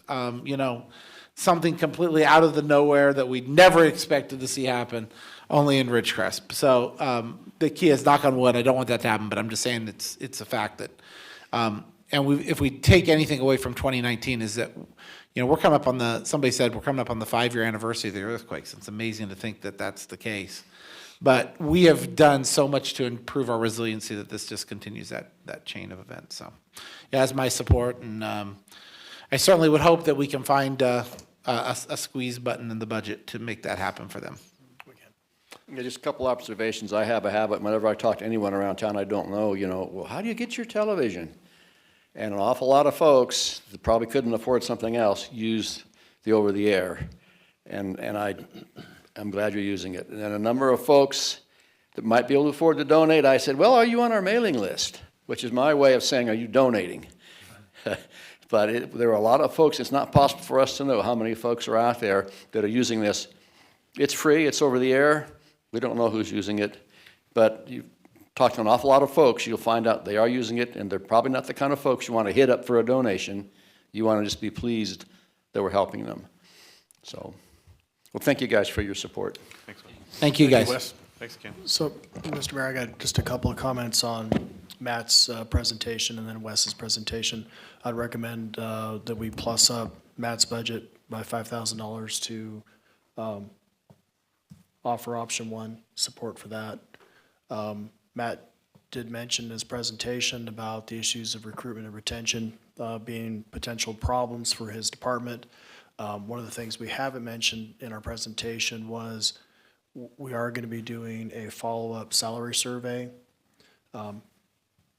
in July, once the budget's approved, so we can see which positions that are still below market rate. We do anticipate that I do believe our IT is below and a couple other positions, so that is moving forward. I believe that will sit in, it's either going to be the Finance Committee or City Org, one of the two. I'm trying to remember which one we had it in. Do you remember? It was going through finance. Yeah, it was Finance Committee, okay. So we will be bringing that back to Finance Committee. With the approval of that budget, we'll implement that updated survey so we can address those issues, because we're hoping to get to a point where we can do cost of living increases on an annual basis as needed. And so that's where we're heading with that. So we are aware of that. With Matt's future projects, we did discuss that. And with a number of IT projects he has in place, some of those are going to be projects that will be next year or the year after, just because of their staffing and how much they can really handle. And some of those that he mentioned they're projects that are important, but they can wait a year or two. Yeah, that was the only other project that I was curiosity was, the recording software. What does something like that cost? We started to do a little bit of preliminary work in looking at that, and we're still in that stage. I'm not exact, I couldn't give you a number at this point, but that's something that we can definitely ramp up and get those numbers. That should also be covered under the State 911 grant, if I'm not mistaken. Okay, I was just asking. I just Yeah. didn't know, if that was Yeah. something Well, that if we could. it turns out that it becomes a critical infrastructure item that needs to be dealt with, we could possibly outsource it if we don't have the staffing to take care of it, but that's probably a project better to be developed in-house. Okay, I was just curious if, I never like leaving small things that maybe it's worth the extra stretch to get something done sooner. We can check And that's into why I it, was and then asking. if it's a low-hanging fruit, Yeah, no, we're definitely moving forward with it so that, you know, it's not a project that we're waiting on funding for. It's one that we're actively looking at so that we'll have a proposal for you. And if it's outside of 911 scope, which I don't think it is either, I think that it's going to be well within 911 scope, then we can, you know, we can find the money and go that route. But yeah, it's something that we're actively working on. And also to circle back, speaking of grants, there is also the federal cybersecurity grant that has been passed down to the state, and it's getting closer to cities. That's one thing that we're tracking as well, that you know, could eat up a good bit of that $500,000 firewall and switch project. So that's one thing that you know, we'll keep you guys abreast to. Okay. Well, I'll open up for other council comments. If there's any other council comments, I know we took public comment. Any council comments? Mr. Gorman? No. Mr. Raymond? No. Nope. Mr. Blades?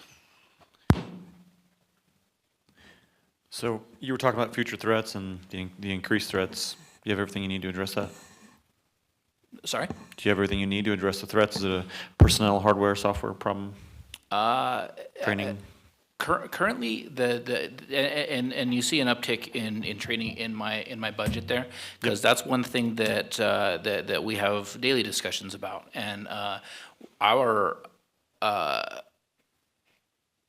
the way that we're tackling this is we want to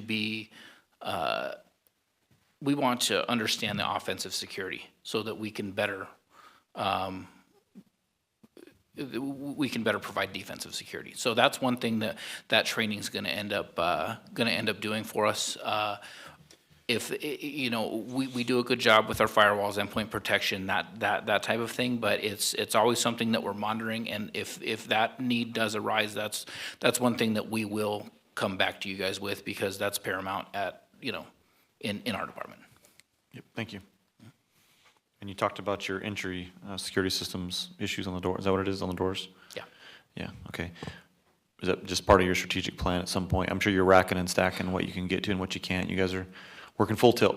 Yeah. But that's on the list somewhere. Yeah. So we had both that project and another parks security project or surveillance project. During our budget meeting, city manager had a really frank question. He's like, "Hey, can you guys do this? Can you guys do it?" And I said, "No. Honestly, I can't bleed the turnip, right? I got to make sure that we're taking on everything that we can." And I think that the current load allows us to be successful this fiscal year. If we end up fortunately getting through this earlier, and there's some money around, then maybe we bring back one of those projects sooner than later. But that was kind of the discussion that we had. No, I think you're doing a fine job managing your department, and everything's great. I just want to make sure that you're getting what you need from the council.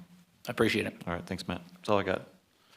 I'm going to bring up one more thing since it's going to come up with the next department. Just to clarify, I know one of the objectives that we had with RACE was eventually integrating it into our parks department. I understand that takes time, fully respectful of that, especially with RACE just getting to its completion and the amount of work that we're continuing to do.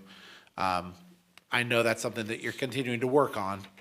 Is that something that we think we'll see in 25, or is that more out into 26 and 27?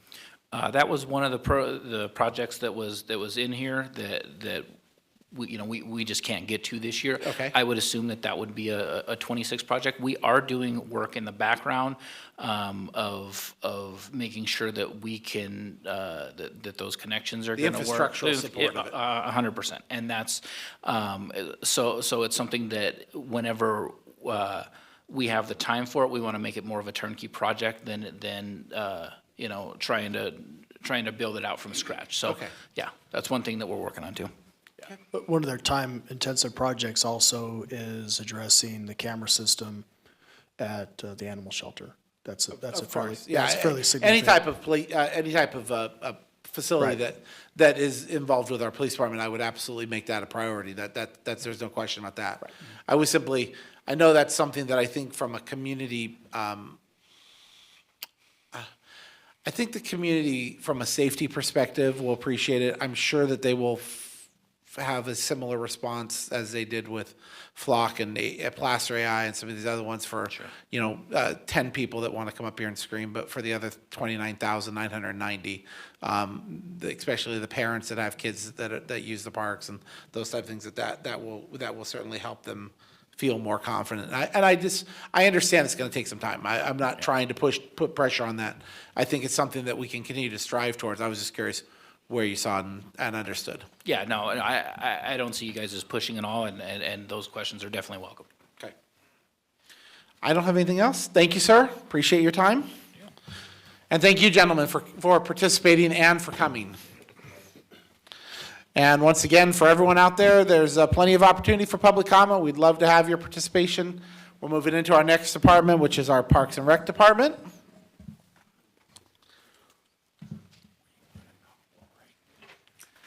I certainly can. Would you like? I think that I'm getting the signal for a refreshment break. I think we're going to take a brief 10-minute refreshment break, and we will go ahead and resume at 7:40 with Parks and Recreation. Okay? We'll take a break for 10 minutes.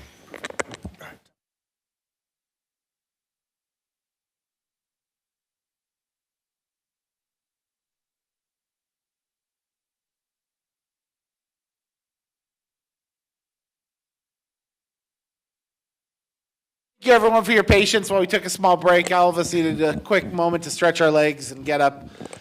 Once again, there's a phone number. We are offering public comment at every department break. We certainly would love the public's participation. And if you're out there and you want to call in and offer us some thoughts on this important city process, we'd certainly love to hear from you. We'll go ahead and kick off with moving forward with our Parks and Recreation Department. Narissa, you're up. Good evening, Council. So our department goal is to provide fun, safe, exciting, and entertaining opportunities for our community by maintaining our parks, facilities, and providing popular recreation programs and events for all ages. We strive to improve our residents' quality of life by promoting social, physical, and emotional well-being. So this is a list of all of our projects for FY24 that we completed and major purchases. We replaced some of the dead trees, removed tree stumps at various parks, replaced a mini split in the council chambers IT room. We did a concrete project where we had the new shade structures installed on the JV and varsity field. There was just kind of a weird missing part of the concrete where the shades were put, so we actually went in and made it more complete. We did tree trimming at various locations. We replaced 21 of the bollard lights out in City Hall. You guys will notice it's much brighter out there. We still have a couple more to do. Replaced the senior center condensing unit. We painted the gazebo at Upjohn Park. We did the infield renovation on 2 of the softball fields at Leroy Jackson. We are currently doing the upper soccer field renovation. It's actually going to be complete by tomorrow, and then it'll be resting to get some grass growing. It's already looking better. We did the Pearson Park improvements. That was our big test subject on how we move forward with grass projects to get all of our grass fields looking nice. We did a lot of solar field upgrades. Spectator shade at Kermagee Youth Sports Complex is finishing up tomorrow, so that'll be all done. Splash pad drain project, that's very helpful because last year and previous years we would get a lot of puddling around the splash pad, which then brought in bees and wasps and all kinds of stuff. So far this year the drain's been working great, doing its job, and I haven't seen a bunch of wasps yet. We also had one of our wells here at Freedom Park go down, and we did a rehab on that well. It's up and running, and within a week and a half, we have gotten green grass back out in Freedom Park. We also did fencing around the Leroy Jackson JV and varsity softball fields with CDBG money, so that is the first of Parks and Rec's applications that have been submitted for CDBG grant that have been completed. Purchases, we purchased a new maintenance work truck. That work truck that you see in the picture at the bottom is the 1992 Dodge The doors barely open. Sorry. So that's why we bought a new truck to replace that. It's one of many that we need to replace. After 31 years of service, you can't make it run any further? I'm sorry. I mean, we could. It is a classic. We purchased a new dump trailer, replaced 15 of our 8-foot metal banquet tables, purchased a 20-foot C-van for Leroy Jackson to keep our gators and things out there and to keep them out of the elements and so kids don't vandalize or people don't. And we purchased a new gator. So I listed some of our projects that we've done with some photos so you guys can see. The picture to the right on the top is actually showing the area where we're going to actually be putting 3 more bollard lights. So we're going to remove the tall one. And those red boxes that are on the ground actually used to be lights. So we're going to put bollards there so that we can light that walkway. And then at the bottom, it kind of shows how the splash pad drain is. You could see the curb that goes around it. And then here's Pearson Park, our favorite picture of the flood that caused all the damage and gave us the opportunity to get in there and actually do a lot of work at that park, and it looks amazing and still is doing well. We painted the benches there, we reseeded and top dressed, we repaired play equipment that floated away in the flood, we repaired damaged lights, and we removed tree stumps. This is the CDBG fence project, so now we have the ability to lock up the JV and the varsity fields when we do a grass project out there to keep people off of it, so that was a nice addition. And here's the Kerr-McGee Sports Complex. I put some before pictures where we had no shade and just featured a couple of the shades that are there, that were added.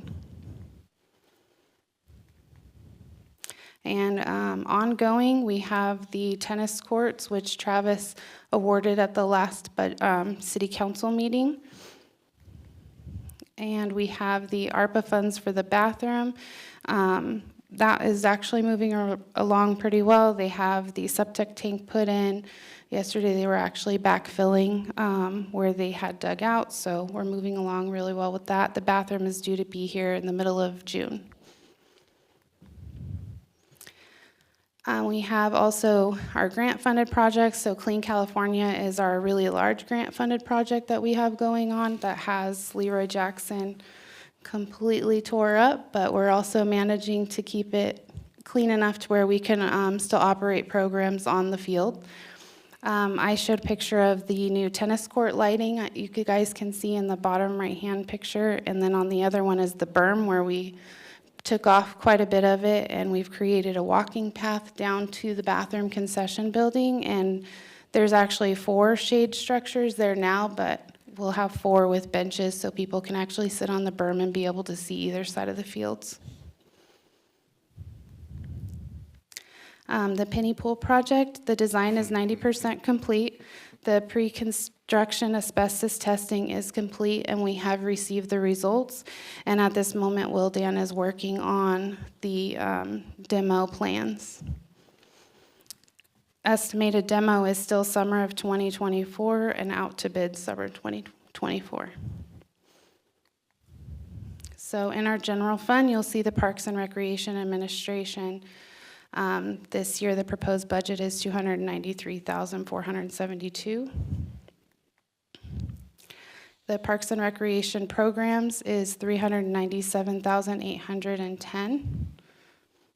And the recreation programs covers all of our youth sports, day camps, any of our recreational activities, as well as special events. Parks and Recreation Programs and events, we do youth basketball, youth soccer. We've been trying year after year to put together some adult tournaments. So far, we have only had the flag football tournament that's launched, but we still continue to offer the opportunity for the adults. We want to try doing an adult dodgeball tournament. We have our summer day camp program, our winter camp program, and our spring camp program. Winter camp and spring camp are actually new. They're newer programs, I should say, and they fill completely up during the time when the kids are out of school. We also offer summer programs and classes, and these are by people within the community that want to teach classes and come in and do that. We have our drop-ins, teen night, family game nights, movie nights, trunk or treat, and our tree lighting. Our general fund is Parks and Rec maintenance, and we have 2.7 million in that account. And now we'll go through the maintenance side of everything. So Parks and Recreation facilities, we have our parks shop. These are all the areas we take care of: Leroy Jackson Park, Pearson Park, Upjohn Park, Kerr-McGee Youth Sports Complex, the Medians, Paseo, the Kerr-McGee Center, City Hall, Freedom Park, Splash Pad, Senior Center, Penny Pool, and the Denny's Corner. So this is a maintenance breakdown because, as Shuri mentioned in her presentation, we are requesting 2 additional maintenance positions. Those would be maintenance worker 1. This would allow us to be able to, currently we have 1 person that maintains Leroy Jackson.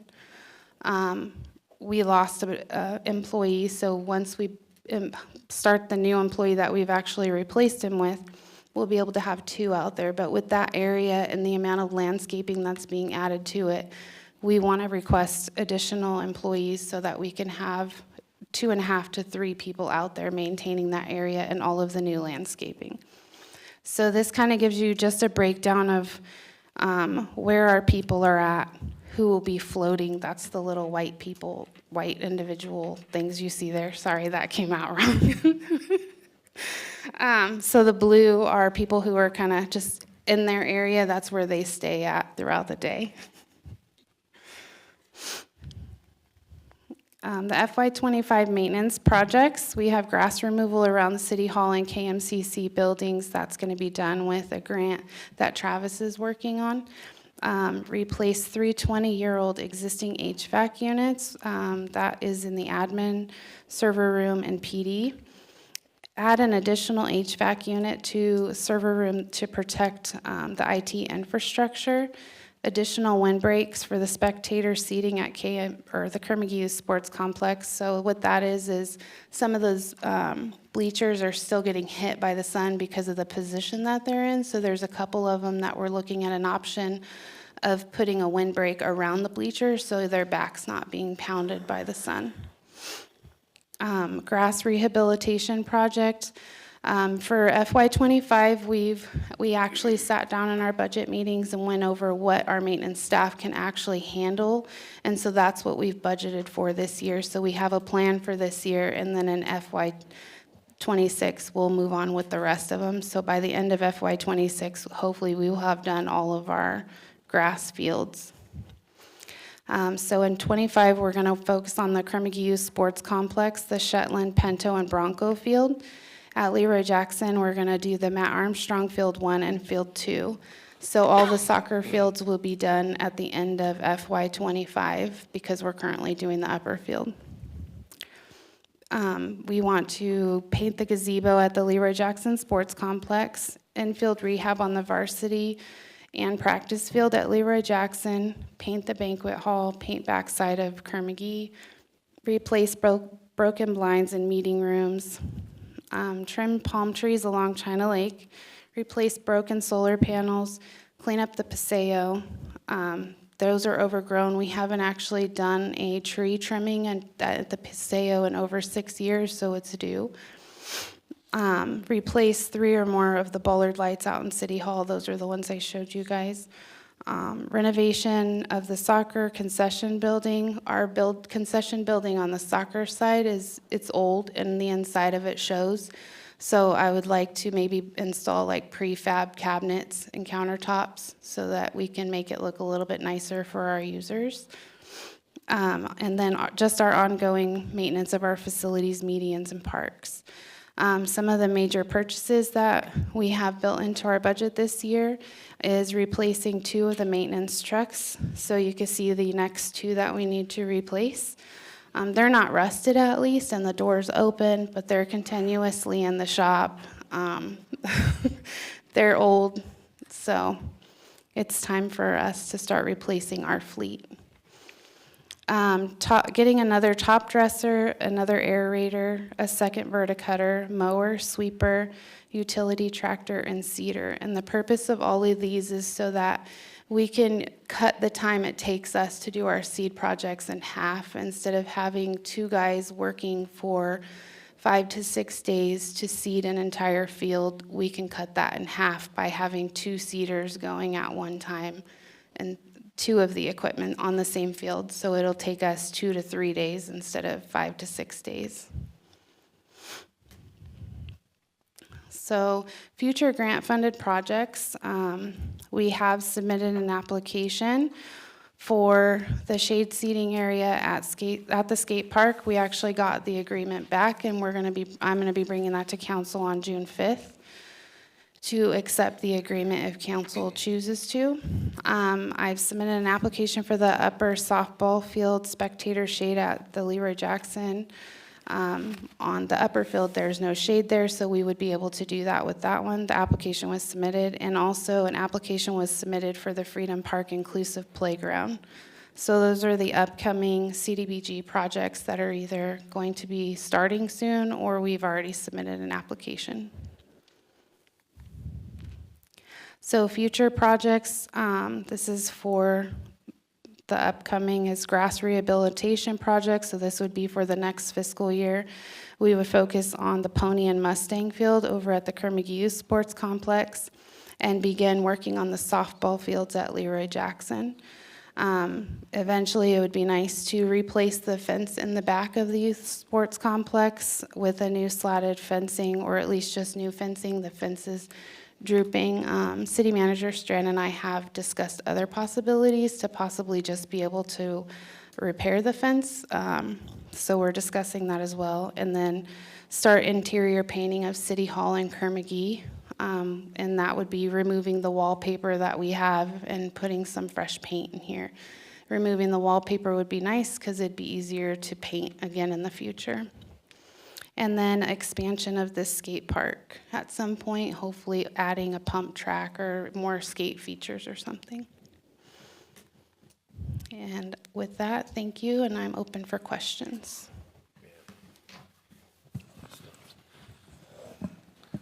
So we'll go ahead and begin by, once again, encouraging any member of the public who has any comment to share. Is there any public comment from the floor? Seeing none, is there any public comment on the phones? Phone number should be placed. Certainly love to hear from you at any time in this conversation. So, Narissa, first, thank you to your department and for some creativity, especially post Hurricane Hillary, because we making lemonade out of lemons. That the swamp that became Pearson Park turned into the water experiment of grass seeding. And the number of grass projects that we're talking about, hopefully being successful with, I think would be hugely well received, not only by our citizens, but also, it's one of those things that's the nut we haven't been able to crack, is how do we actually get the right, sand and soil and necessities for, making our fields nice. I know we spoke in the Quality of Life meeting. Most of this equipment that you're requesting and replacing, this equipment is already aged Yes. pretty substantially. I think one of the things that in your presentation that you presented very well, and for this council and for the public to know, is we talked earlier about Measure L and the impacts of 2012 and those decisions. There's a lot of equipment that they have not been able to replace for many, many years. And we put our first priority as a council into getting the PD their cars, and it was nice to hear earlier that their fleet is up to snuff at this point. And I think this is the opportunity for us to bring some big parts of the Parks and Rec fleet up to snuff. And I'm glad to see those in there. And all of this equipment is not excessive spending, but much, much more replacing and putting the proper tools and efficient tools into the hands of our staff. That's overdue. First was making sure that they were getting paid properly. Next is making sure that they have the right tools to do their jobs. And each of these components is to make our city staff able to do more for our citizens. The more we hamstring them, the harder it is for them to perform. So everything on your list. I know we had talked through quality of life, everything is there. You know, I continue to hope and pray that we find more and more opportunities to do more.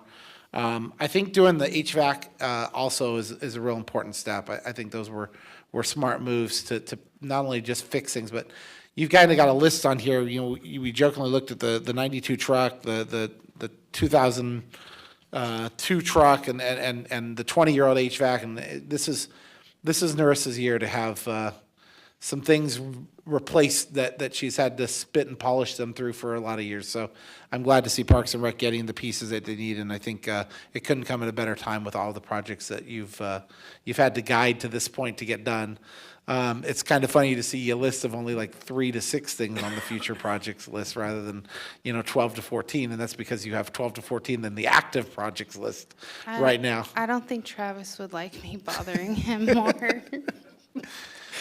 Well, there's always more opportunities for more growth, but the key is that I think everything on here is great, and then I'll just reiterate my commitment. I understand we didn't make it for this budget year. I get it totally.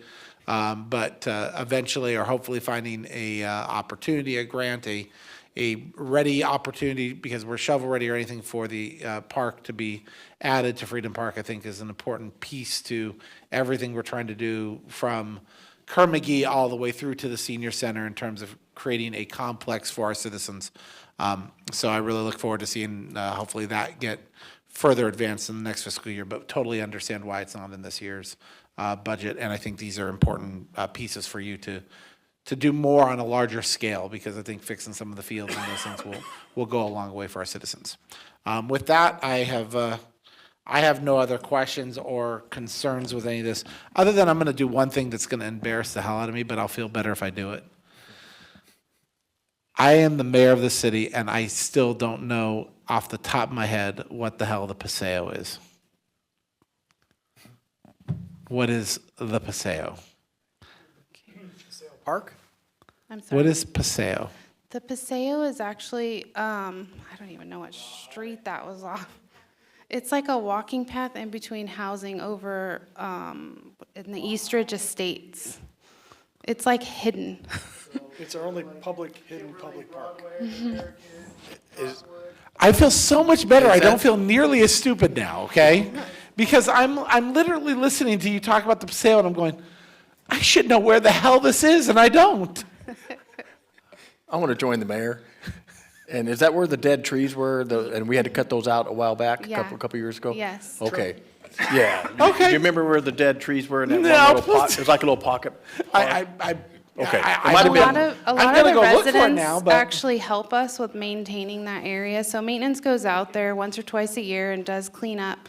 But there's residents that it's butts up to their yard, Okay. so they go out and help us a lot with it. But every I couple feel years we better need to now trim knowing trees. that I wasn't the only one, but I mean, I was quite literally going through the session going, I'm going to ask an embarrassing question and embarrass myself, but I might as well, because I was lost there. So thank you. And And then can I mention one more thing about the HVAC units? We're actually going to, in there, I added one to the server room, and 2 of those units, one's going to be removed off of the roof, so it will help with maintenance and not create more damage to the roofs.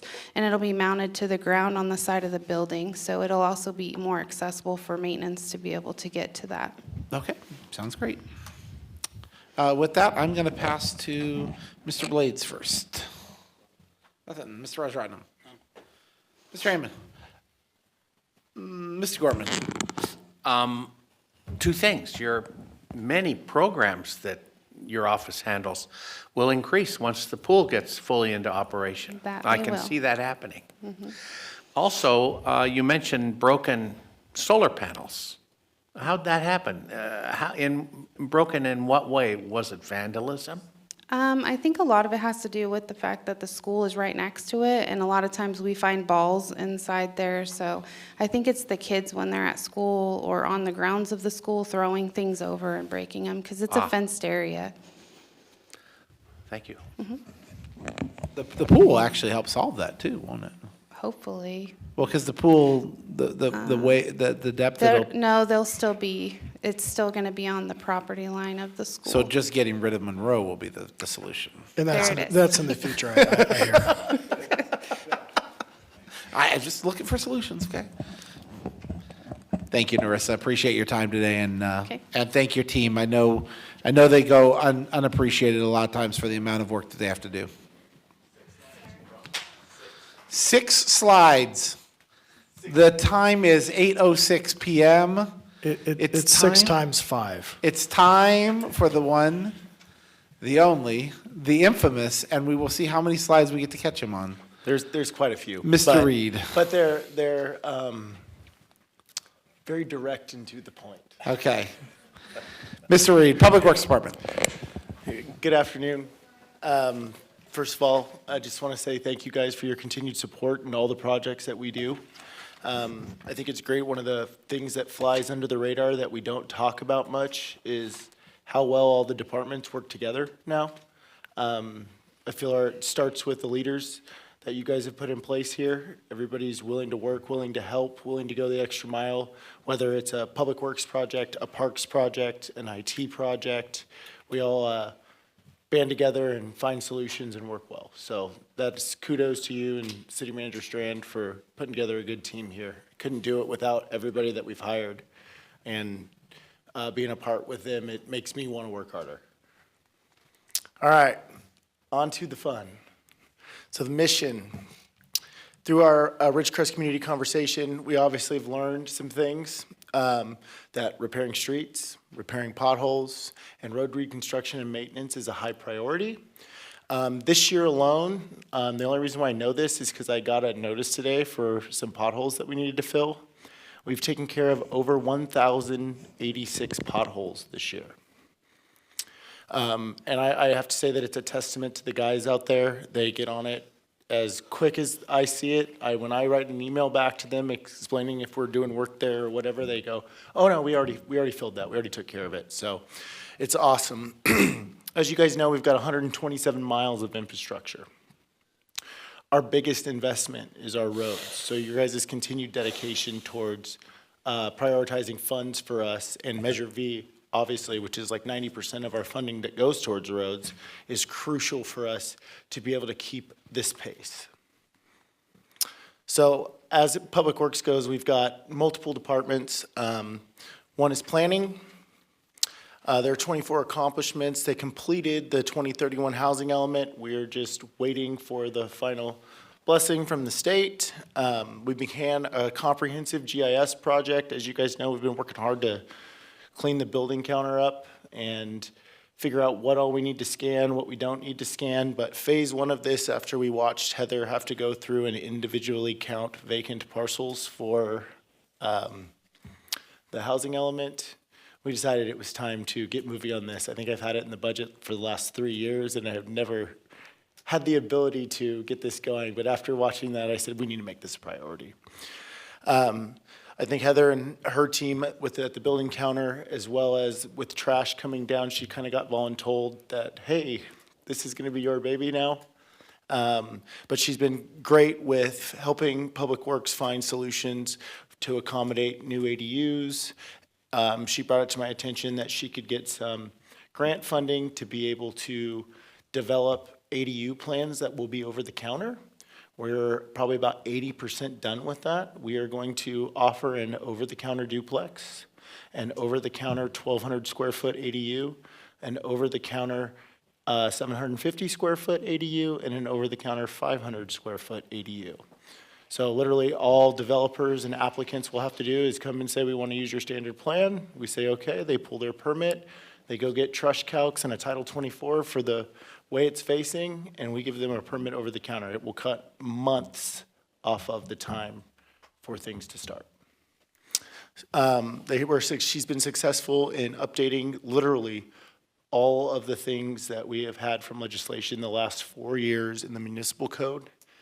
And to be honest with you, in my time here in the last 10 years, this is the first time I think our code has actually been 100% in compliance with all the legislation.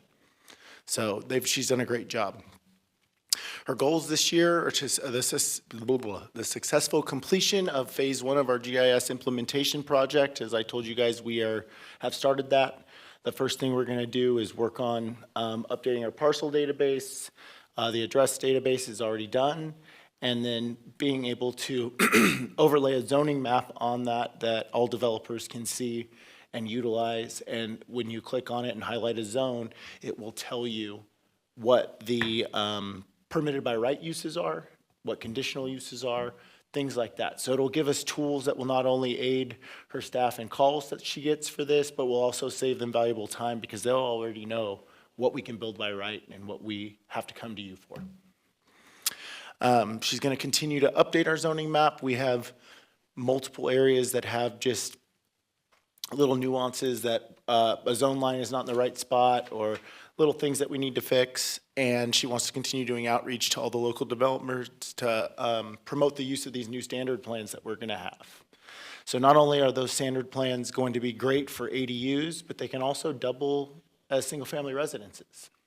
So a 1,200 square foot single-family residence on a small Ridgecrest Heights lot would fit nicely and will be something that developers can utilize to continue to build that area out. Our next is engineering. Got some bad news the other day, but I'm happy for him. Quinn is going to be leaving us, going back home. But we'll get along, we'll manage, we'll figure it out. But he's worked hard here, he's given me 3 good years, and the best of luck to him. He's done a lot of good things for us. So our accomplishments this year, we designed and constructed 7 streets, and we did numerous infrastructure replacement projects. We continue to do all of our survey efforts in-house to eliminate additional consultant costs. We completed the Living 5-year pavement management plan. I don't have a rendition of it in my slides because the way it prints with the colors, I got to do some editing to the colors. Obviously, that's a living document. Councilman Rajaratnam gave me a call the other day and goes, hey, you told us that we were doing these streets. How come I don't see there on there? So that got taken care of, sir. We updated 14 traffic signals. I've gotten a few concerns from citizens about some things that have gone on. I'm going to continue to monitor it, and then in the next coming weeks work towards pulling all the data for traffic counts so we can better time our signals to the flow of traffic. We prepared and bidded. We are preparing for bidding 4 additional infrastructure projects, and we partnered with all the other departments, and we've successfully completed 3 major park projects. Notes from this year, we've got 1 Engineer 2 budgeted, and we've got an Engineer 1 and a GIS Tech budgeted. As we go through the implementation project of GIS, it's going to be very data and document intensive, and we all know it's only going to be as good as the information that we feed it.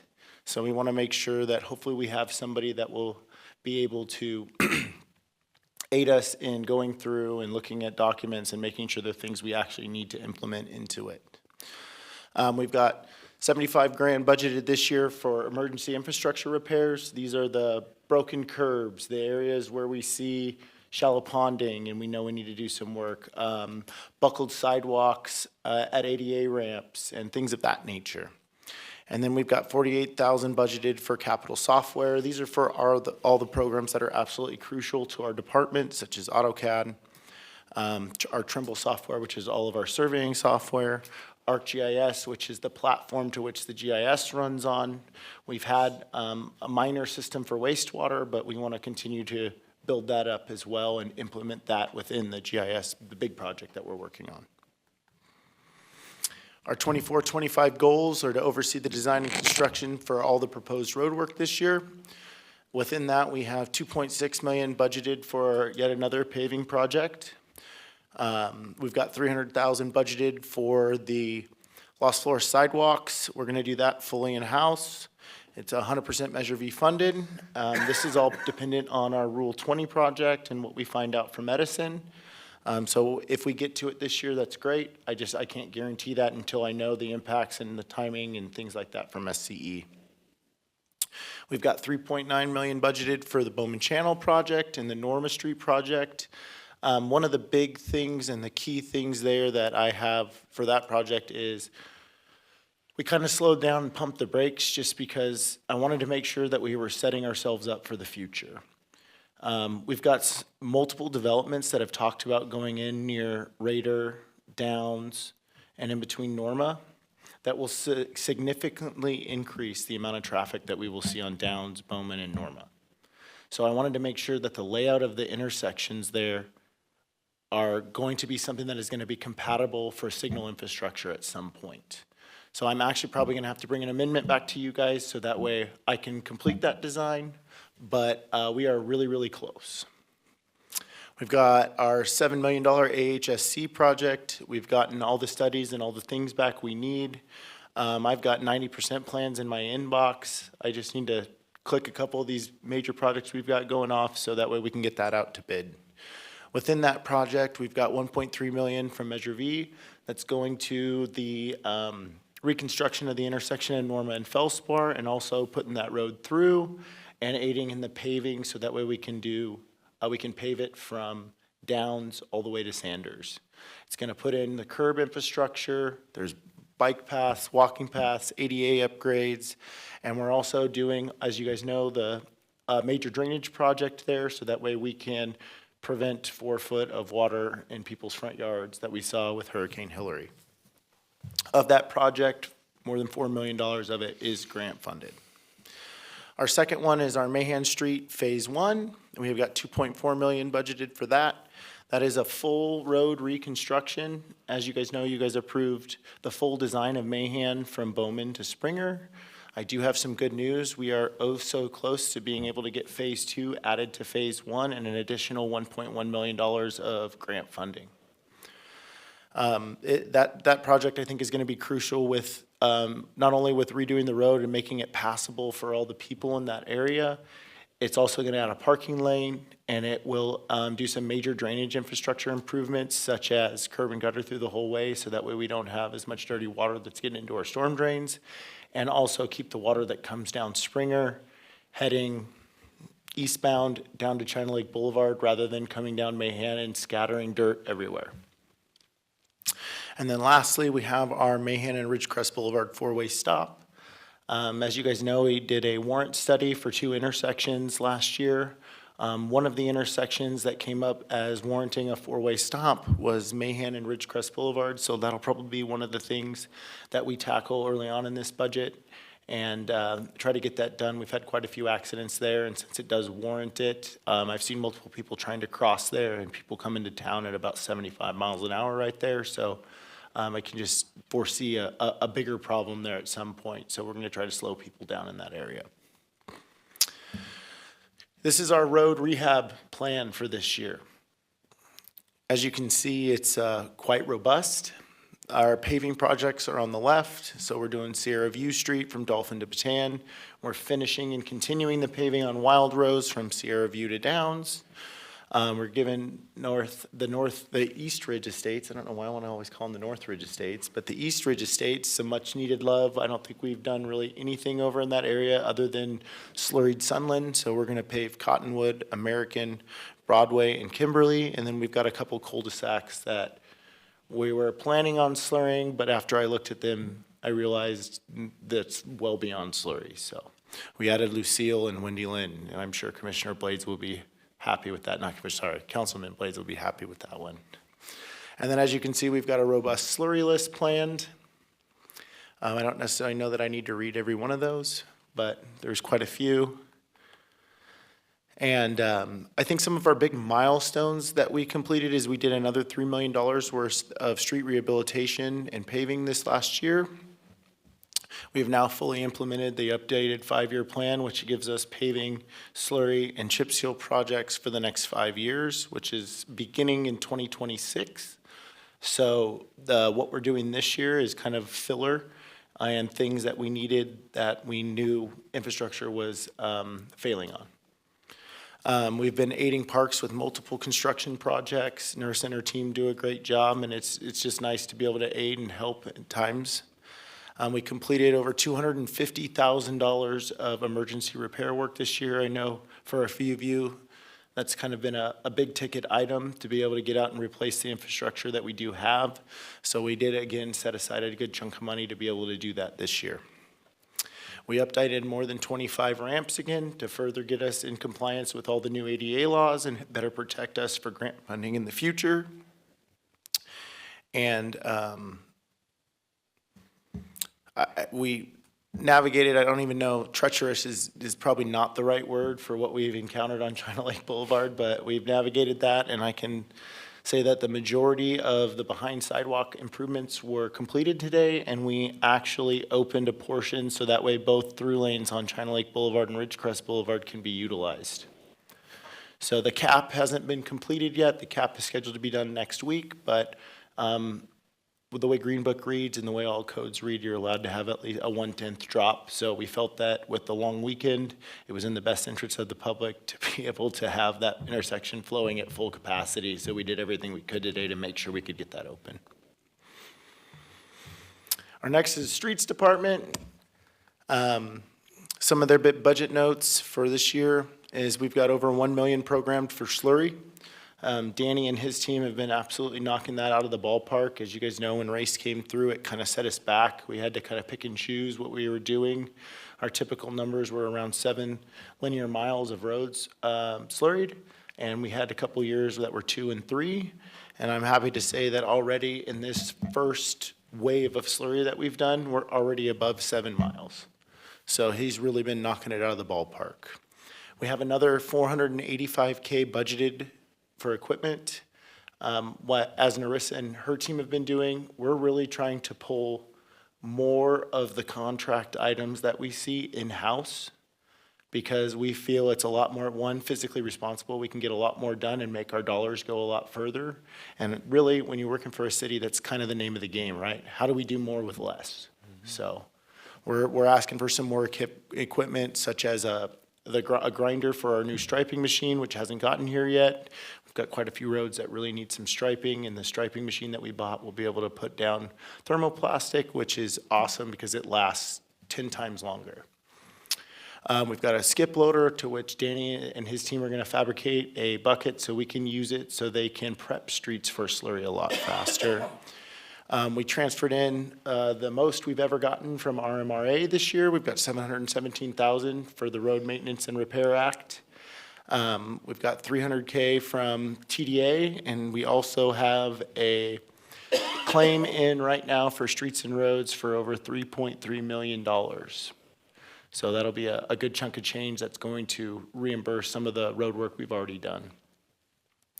And lastly, we've got $473K in for some more machinery. Our water truck is very, very old. It's a 1984. We've had quite a few issues with pumps on that, so we want to replace that. We want to get a pressure washer, so that way we can utilize the pressure washer to help us clean streets for slurry. We feel that we've got some streets that the top is so deteriorated at times that a way to use water in a wise way with a pressure washer rather than a water truck is in the best interest of the city with all the other things that are going on. Our huge accomplishments this year were, we've already done 6.7 centerline miles. They did more today, so it's up over 7. We've got 4 miles of it prepped. We completed $4.4 million of paving, and we purchased 2 new trucks. As you guys know, California continues to push the electric vehicles and things that are CARB compliant. So we had 2 vehicles that we were no longer allowed to take on the road, and we got 2 trucks. And they've been a great improvement and great help to our fleet because now every time we drive them, they don't end up in the maintenance shop taking up ISF's time. This is the list of streets that we have already slurried this year. And by this year, I mean this season, this fall. Not fall, I'm sorry, this spring.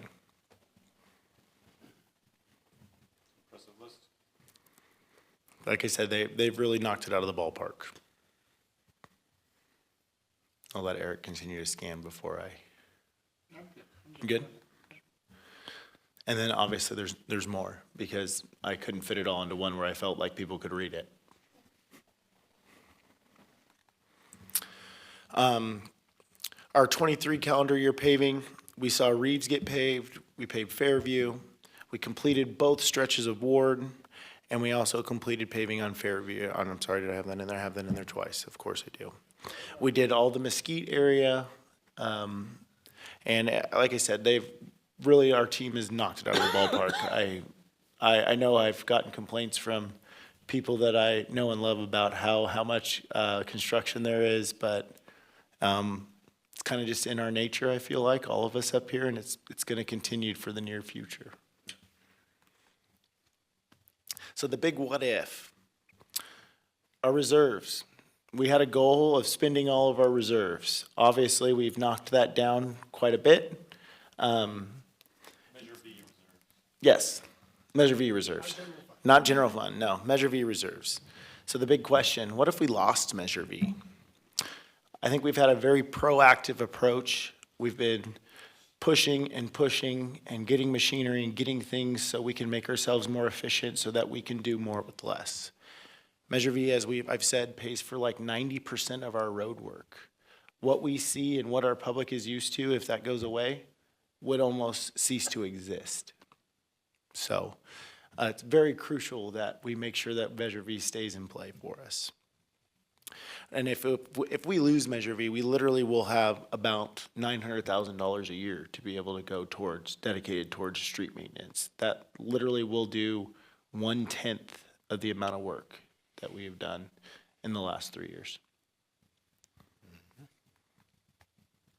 Fleet and ISF. So as you guys know, you guys graciously gave us another person in fleet. We have 2 mechanics that have been working. They've been in on days off. They've been in, and we had some issues with transit buses, and they have done a great job at maintaining our fleets. This is the first year that the slurry truck, as any wear items do, things go down, but this is the first year that we have not been hindered by other things in maintenance to be able to get the slurry truck back up and running. So they've done a great job. I really don't even know what else to say because they've taken a fleet that was old and decrepit, and we've gotten it to a point now where it's more of maintaining it rather than constantly fixing it. Our transit division continues to push towards aiding the public in transportation. As you guys know, we went to full dial-a-ride. Some of the big notes for them is we're just about done with our full update in electric charging infrastructure. We were awarded a CMAQ grant worth $510,000 to add 2 more fully electric vans to the fleet.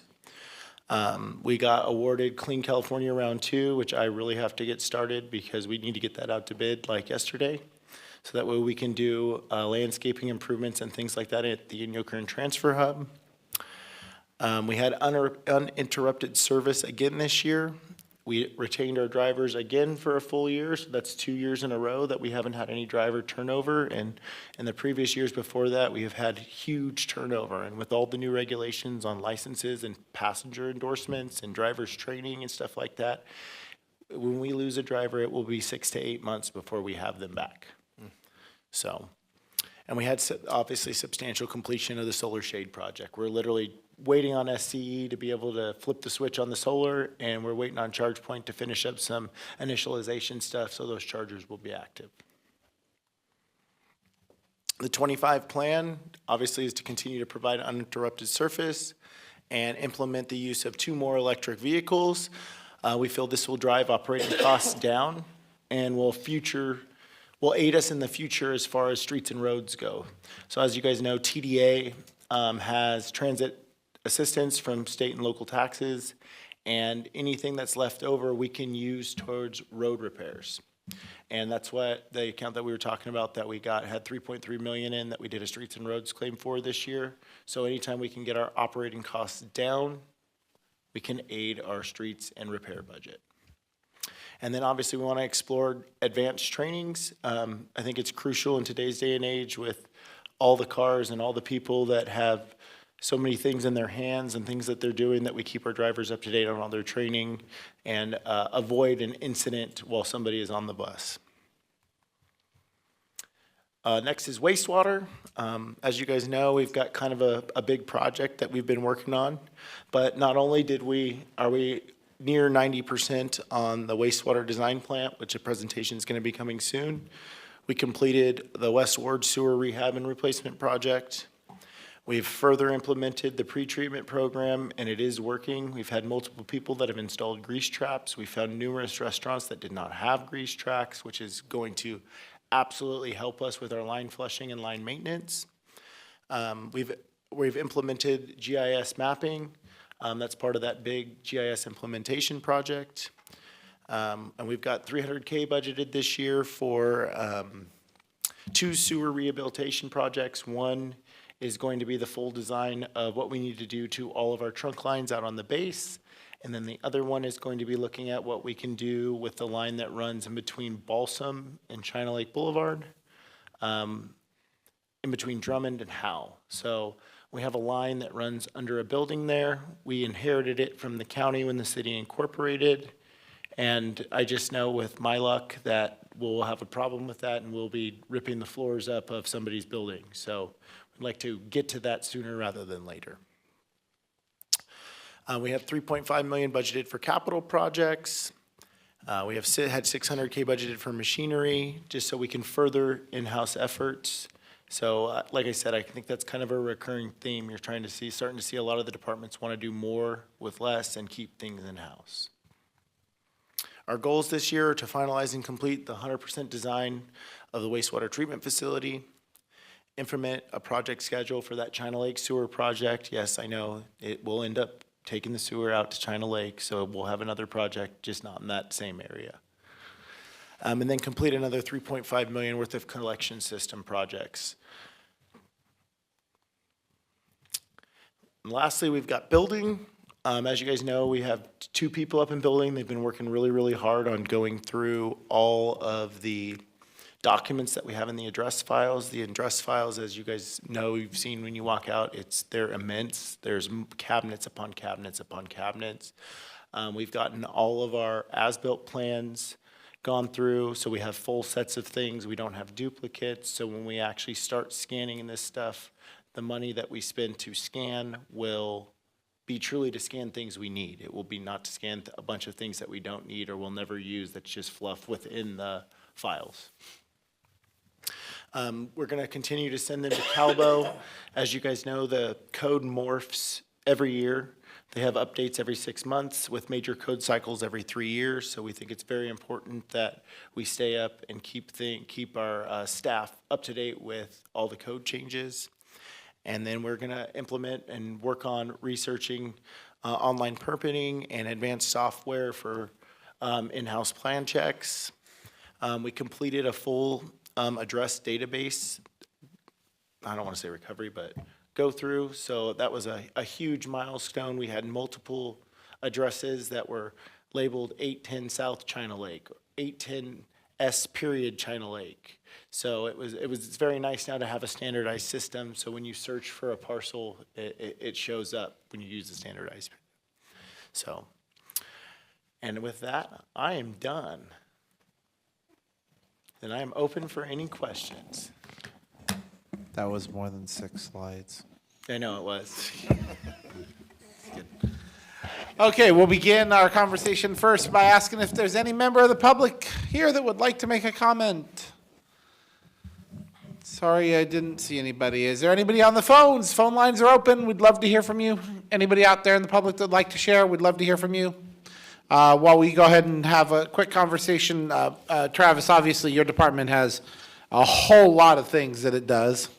And we appreciate all that's been done. And even though you've blown up our emails, or your work has resulted in our emails blowing up, thanks to Carmageddon, we do greatly appreciate all the work that your department has continued to do. And I think this just stresses everything we've said so many times and over again is we've got the tools, we've got the people working, we just have to make sure that we keep the fuel in the car. The fuel in the car is Measure V in this case. It's was put into place back in 2016, to make sure that we maintain that commitment to roads. And I think we've really done that, especially over the last couple of years with the reserves that were built up through COVID and getting it out and implemented. I have no criticisms to offer anything of the roads department or transit or any of the departments. I think it's amazing the amount of work that you guys are pumping out and finding the grants and getting the work done. So I think we're continuing to do that. I think the people, the public out there needs to know that, yeah, we're going to close more roads and we're going to fix more roads. And if you don't like it, then I'm sorry, you can go drive in hour-and-a-half long LA traffic if that's really what's bothering you, because we have to do these are road work things, and the widening of, redoing Bowman to Dolphin's huge, and the widening is, of Mahan is huge, the work at Bowman and Norma, the light there, all those things, these are all complementary pieces to ensure that we can flow traffic around this entire community in the safest and best way possible. And so I think all of these projects are examples of that. I think everything is pretty awesome. I got to say, the bottom line is we've told this community we are going to be committed to making work, to doing work and to doing construction. The best way to follow through on that is to actually do it, and we've been doing it. Ward is beautiful. I don't think there's cars bottoming out anymore at Sierra View. So I have nothing but support for all of the projects that are presented, and thank your department for their service. I will turn it over to my colleagues. Who wants to go first tonight? I'll let Mr. Gorman. He raised his hand. It's going to Skip. I too appreciate what you do, Travis. It proves that if you really want something done, give it to a busy person. A question I'm asked all the time regarding signal light changing times. You get these questions, I'm sure. So someone will ask me, is it all done? Are the lights all synchronized and set up? And does cross-traffic make their petulant demands as they have been while you sit there getting old under a red light? Are the lights as they should be? Is that all done? The major infrastructure improvements are done. All the brains, obviously the detection, all that stuff has been changed. We have been collecting data now, so that way we can implement better changes to the timing. So right now, we're running a single style of timing that has certain calls for when things extend, when things don't extend. But I think just based on the traffic patterns that I've viewed, and I actually have it budgeted this year, that we can make significant updates by going to time of day timings. So you have multiple timing patterns that run. Rather than synchronizing the signals, we still want them to be very snappy and be able to get side street traffic onto the main drags. But I think that extended greens at certain times on China Lake Boulevard would be a huge help to us. So, and with any sort of infrastructure thing like that that has to do with the flow of traffic, you're never really done. Because obviously, there's certain things that could happen. I mean, the Richmond Gate opening for the base, right? It's gonna change the load on China Lake Boulevard, might cause us to have to adjust timings.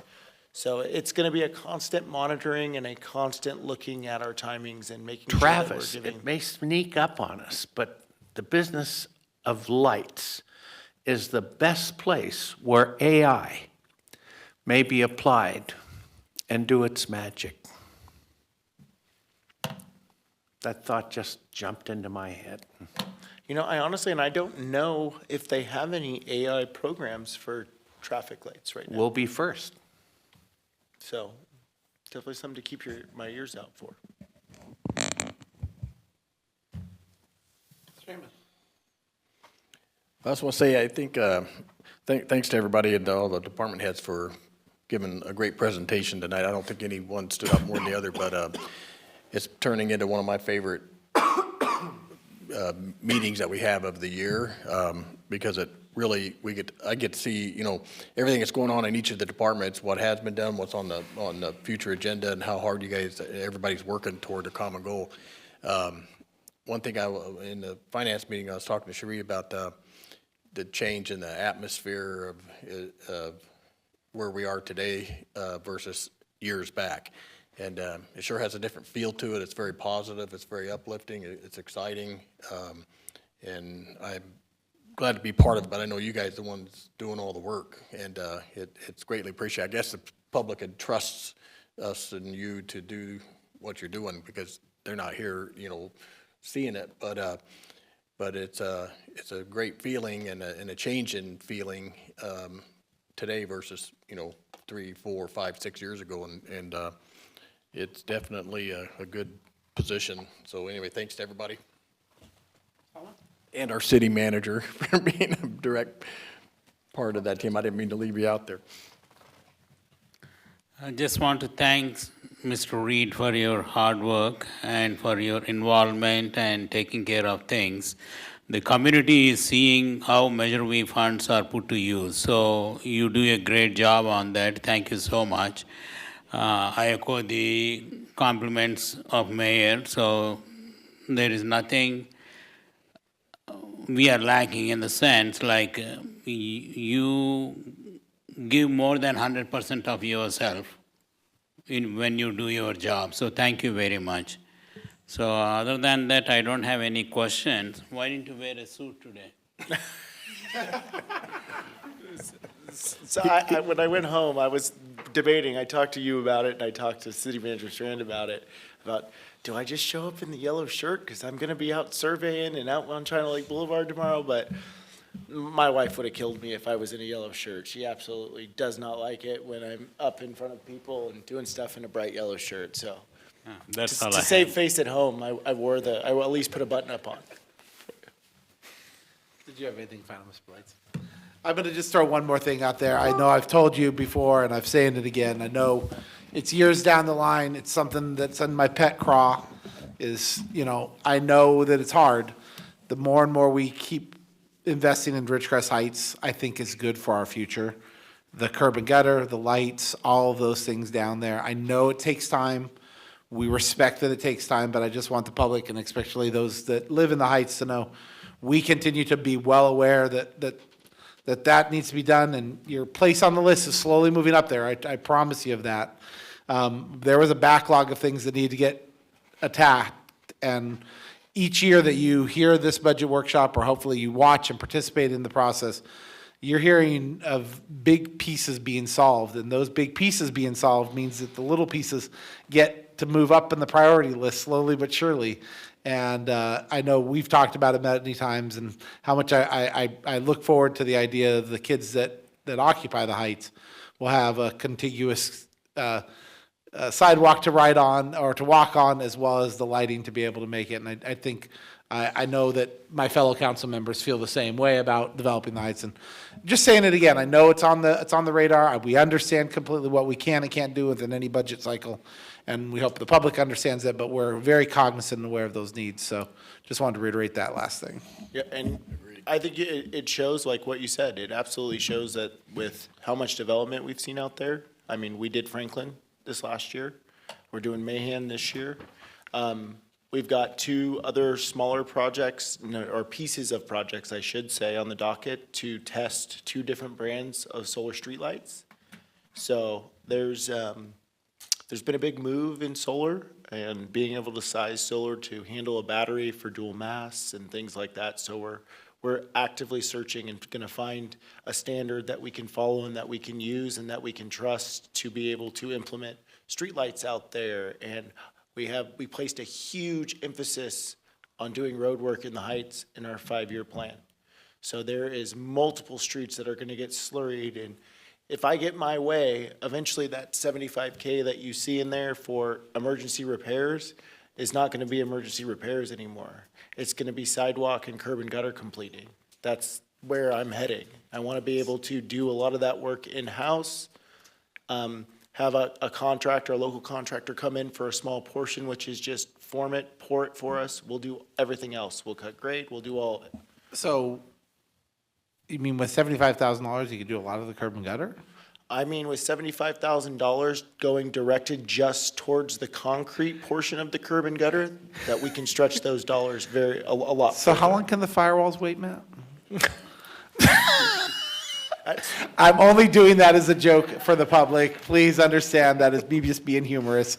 Because for the last two budget cycles, at the very end, Matt has gotten something.